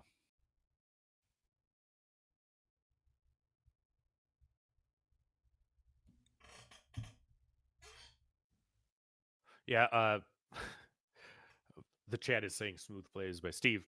Smooth plays by Daniel. I think this is an expertly played match on both sides. So shout out to both these guys. Working real hard for a berth into the semifinals of the Denver Sector Qualifiers. This is the last match running.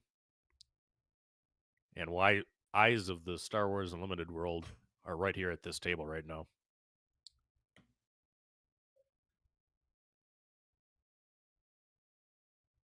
The whole world is watching.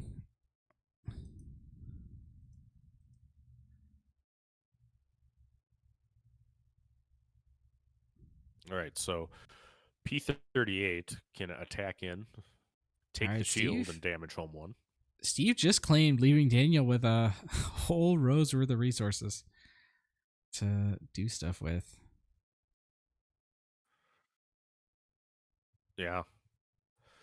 We had to rebuild his board.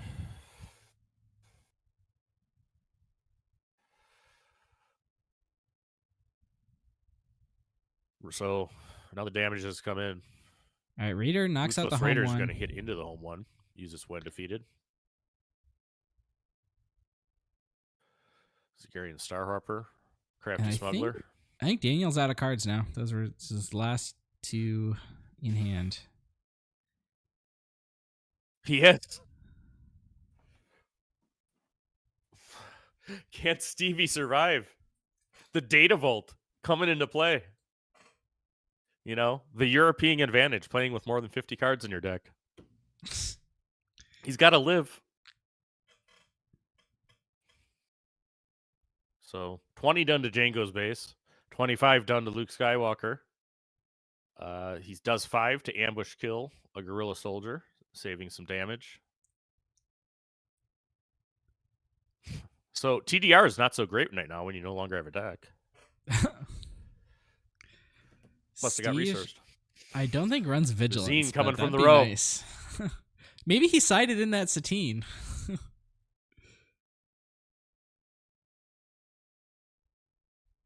Is that Chew Sides? It's like Chew Sides, Conquer Dawn, Bright Hope, Fleet Lieutenant. That's exactly what that is. So what will Bazine take?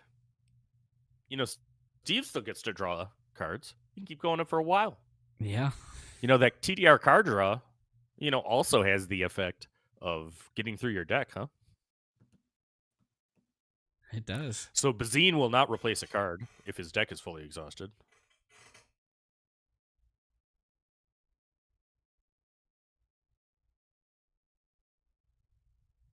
Are we sure he's entirely out of cards? No, he's not out of cards. He's got a deck there. Oh, it's got to be close. Gotta be.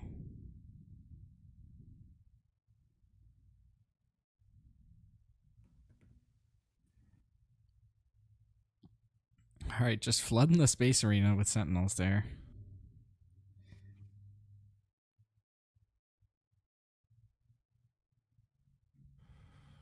Well, the most explosive play that exists comes from there. I mean, I think that's enough to get the Concord done. It's not enough to get the blue leader. Yeah, Crafty can get And it popping the shield. Blue leader clears that. Clears the cleared by the Crafty Smuggler. But that was a good turn for Stevie, honestly.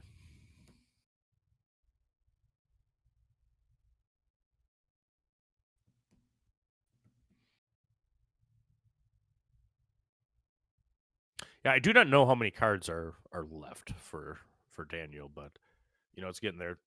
Perilous Position hits the War Juggernaut. Bazine hits for 1, and then you say Bazinga. Crafty Smuggler hits for 2. Steve needs to start drawing his things that can actually win the game here. Because Daniel's just amassing a big board. Yeah. We still haven't seen a Luke, right? I don't think so. Yeah. He's gonna kill Bright Hope to save the exhaust from Kanan. Kanan Yaris hits the ground arena.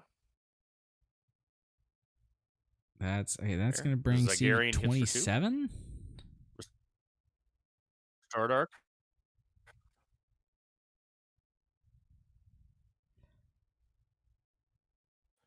Yep. Oh, Devastator. Oh, it's Devastator. And that's it. It actually got that's actually enough. That's exact lethal. Steve that's knocked exact out. Lethal. So, what a match! Yeah, what a that match. was But expertly played throughout. Steve Getz is going to get the first American Luke showcase. You know, getting mailed to him by Fantasy Flight, and Daniel's going to be able to advance to the semifinal where he's going to play Han Yellow, right? Yeah, it'll be Han Yellow versus Daniel. And the other match is going to be Jango Mirror. So stick around if you want to see a not Jango Mirror. Go over to C Raptor's channel if you want to see that mirror. Sides of the semifinals.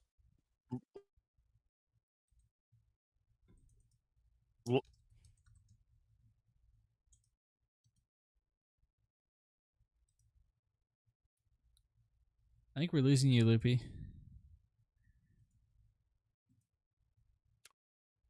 Oh nope, I'm here. I just quieted my mouth because you started to talk. So we're going to take a quick break. They're going to reset the schedules, and then we'll do a recap.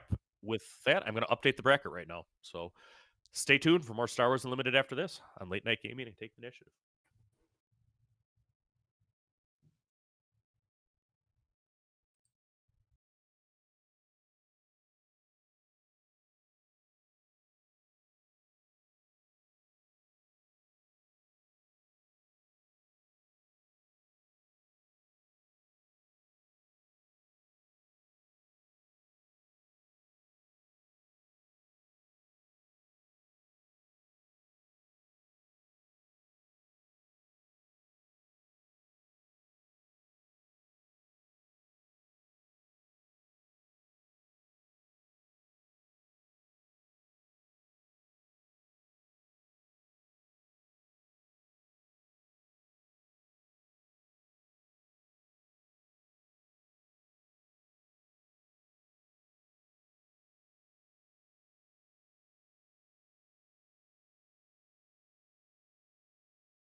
All right, welcome back. We're going to be starting top 4 real soon. I think the other top 4 match has actually already begun. So I believe Curtis and Daniel are sitting down at our table. This is Curtis's list. It's Han Yellow with some spicy new stuff. Mando, Han, leader. It looks like, is he not running the Han? Yeah, he's got it in the sideboard, yeah. But no emphasis, no Han units in the main deck, or the Spark Han. He's got the new Han pilot unit, which I have to look up to remind myself what it does.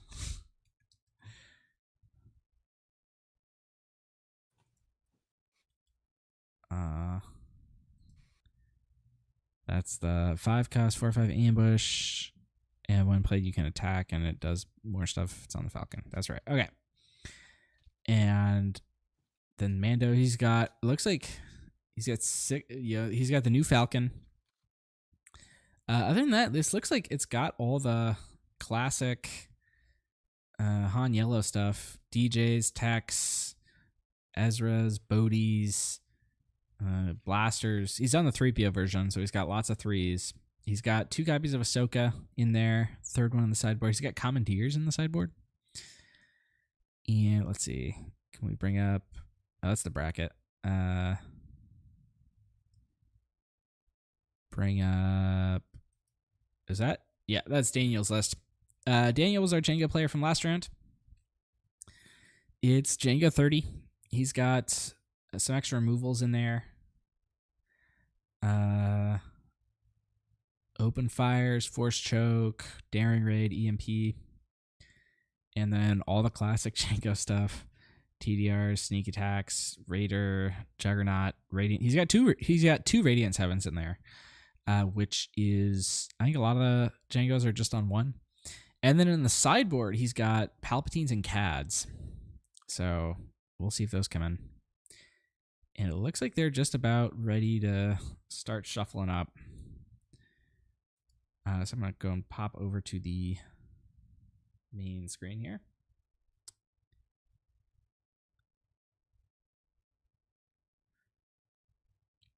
If you're just joining us, this is the Denver Sector Qualifier. We had about 432 players day 1, 36 made day 2.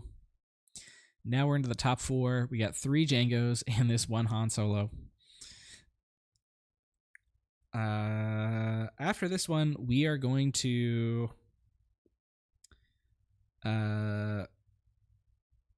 we're gonna head out for the day, and the finals will be broadcast by C Raptor. It will be simulcast on the late night gaming stream as well. So if you're watching on TTI, the stream's gonna go dark. If you're watching on late night, it'll be replaced soon enough by the finals. But if you're on TTI, stick around for top 4 because we've got it.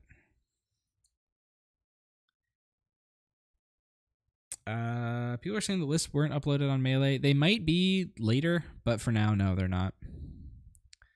But we do have access to all of them. And we did also put them in the Discord on Late Night Gaming. So if you need your list fix in the meantime, you can get them there. But I'm sure people want to see like right. some of the stuff that didn't make the cut, like the Leia or the Kira. So yeah, and absolutely we'll get the Leia Lake list as soon as I am off and can chat. All right, so the other Jango they're saying is, I think it's Matt and Micah. Matt and Micah. All right, so I have my bracket updated in just a moment here.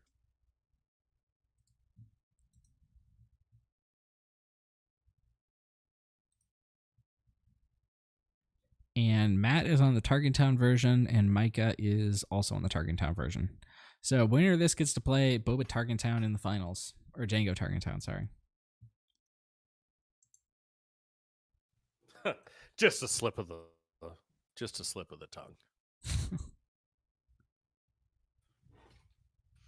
All right, here's the top 4 bracket. I'll drop this in our Discord too, and I'll send it to you in the coverage chat, RT. Awesome.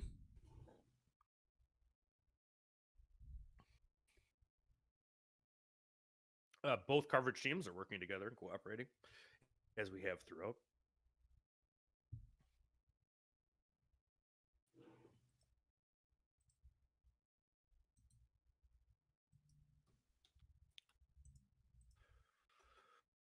Throw it up in event chat for KTOD too while I'm at this.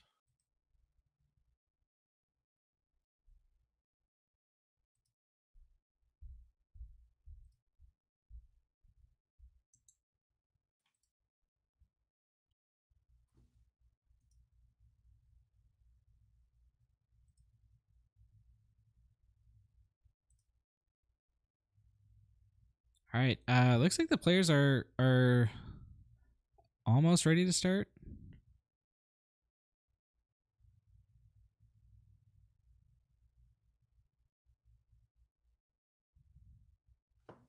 Oh.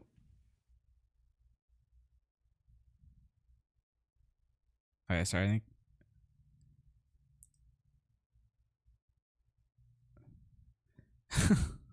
it looks like the other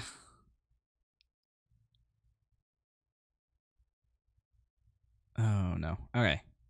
All right, camera's back. Camera's down for a second. I think it was just my internet dropped out for a second. But it looks like we're good. And apparently the other Top Cut match already finished.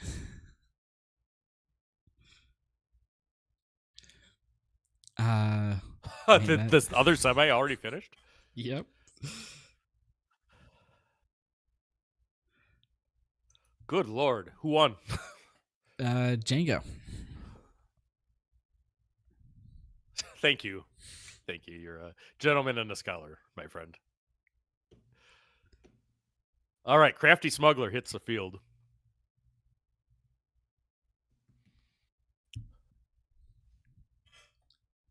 C3PO. Gonna whiff there. I appreciate the Han sleeves for the Han deck. Yeah. You know, it's a nice looking sleeve right there for the audacious smuggler. Hoping to survive next Wednesday. All right. Crafty Smuggler comes in and attacks C3PO. Tapping him down. Jabba the Hutt walking into some top level meetings with FFG executives. You know how he feels about Han Solo. You know, is there Carbonite coming? We'll see. On the subject of Carbonite, I think the new packs by FFG are really, really cool. All right, Tech makes a brief appearance, but he gets force choked out. It looks like it was Matt, the player that won the top 4.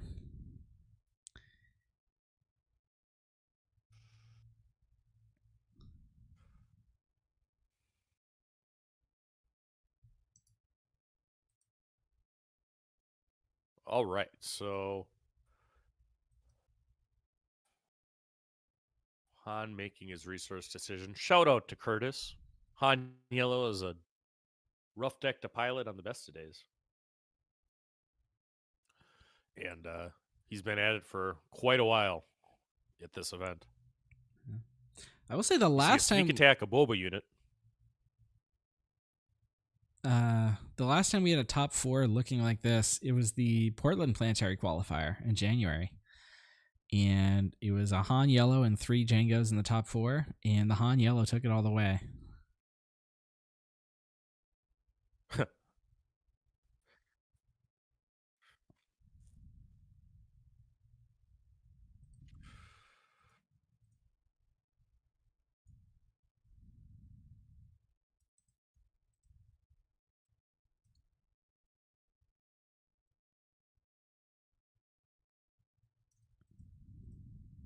But shout out to those that made things happen over across.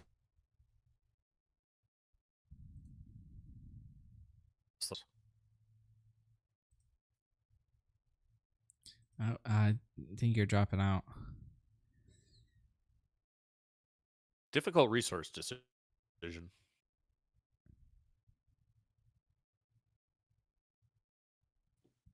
All right.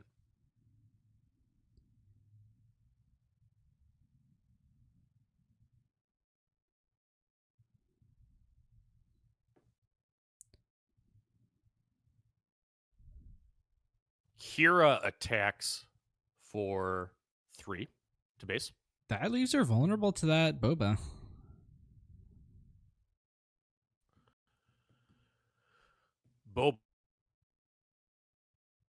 Yeah, Boba's just going to take the advantage.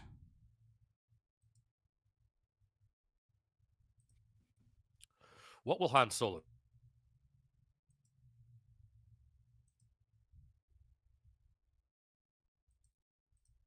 do? You can never count on your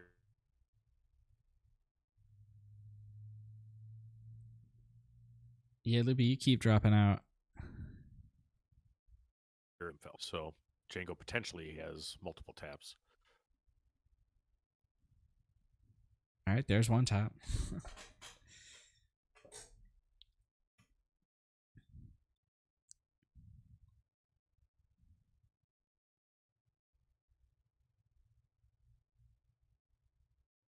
All right, and the Fett makes his first appearance of the match on the board, followed immediately by Han Solo. Crafty just gonna knock him down. There.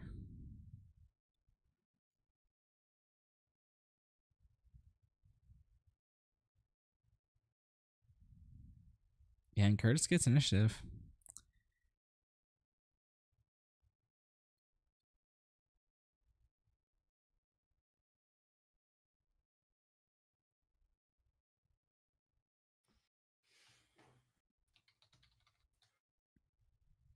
Oh, and we just lost the camera feed.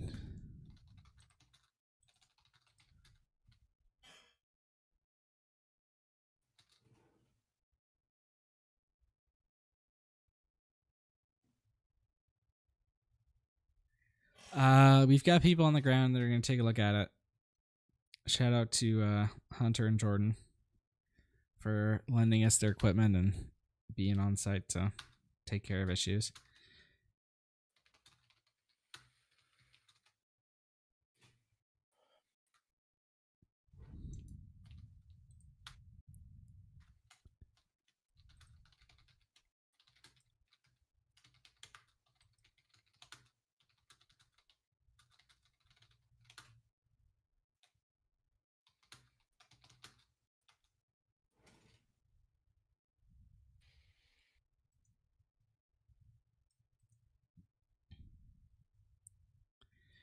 Sorry for the delay, everybody.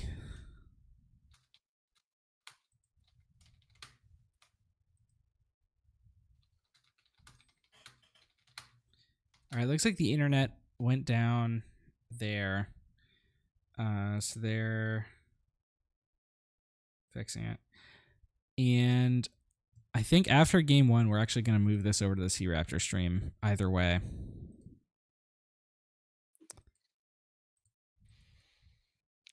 Yeah, our heroic MiFi connection there, which is the only option that we have for a variety of reasons, none of which have to do with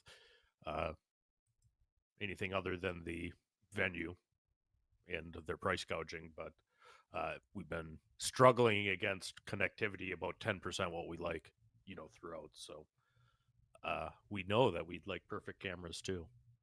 This is the way that we get what we get. We are going to move after this game. We're not going to go during a game. Yeah.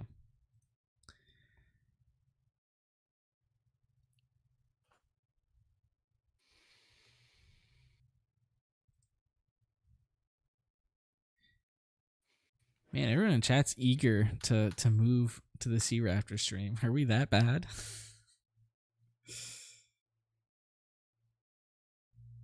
I know the quality's probably better, but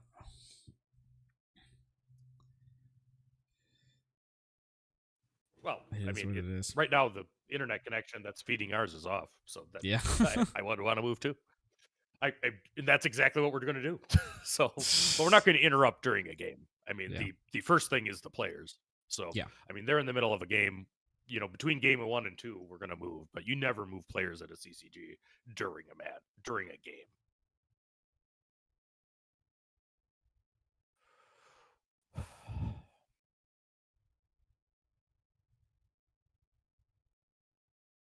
Yeah, we're aware.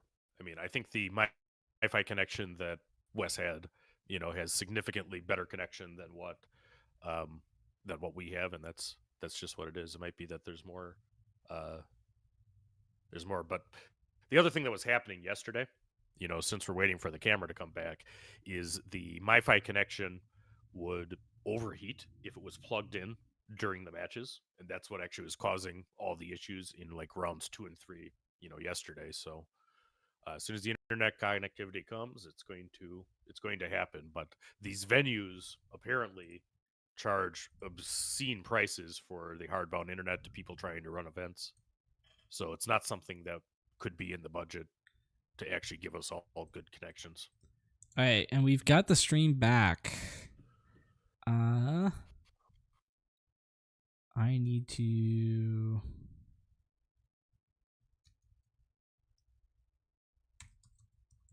Yep. Yeah, we are now able to see the stream. So I can catch people up while RT does the technical sides. That there's 15 damage on Han's base. Actually went up to 17 or 18 right now. 21.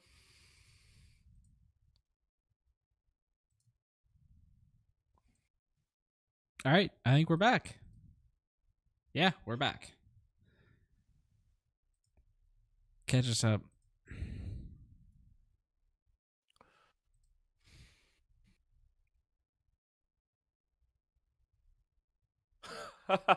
Fisan blames the offensive coordinator of the Pittsburgh Steelers for the internet problems. It's probably right.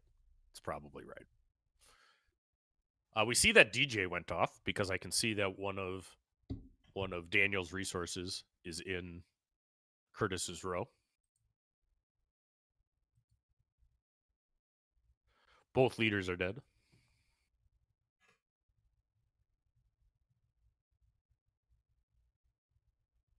Yeah, and Curtis has to find some answers for Han here.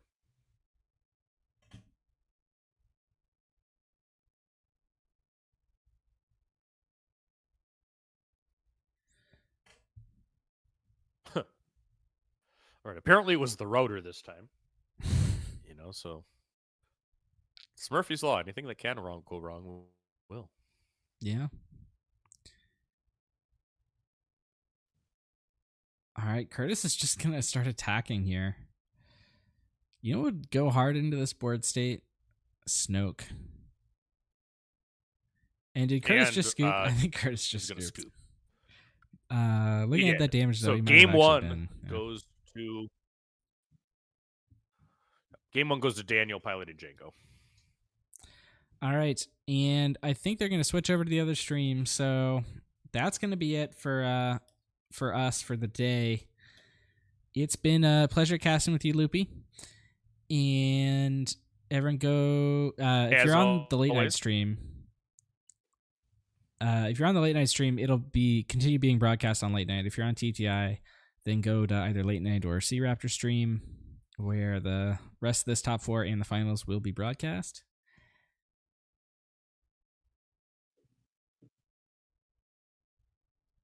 Loopy, anything else you want to say before we head out? Yeah, thanks everybody for joining us. This is great stuff, and this will be back up on late night in just a moment. We're consolidating forces now that there's only one match going at a time, so let's see how this goes, and we'll have the finals there too. So thanks for joining us. Please like, subscribe to Take the Initiative, Late Night Gaming, C-Rapper, do all the things. Yeah, and again, all the things that go in will be there. All right, very good. We are signing off from here, and as soon as this comes off, it should pop right back up. One last shout out to Hunter and Jordan for lending us their equipment after the first choice equipment got waylaid by FedEx. All right, I'm gonna go ahead and end the stream. Thank you all for tuning in, and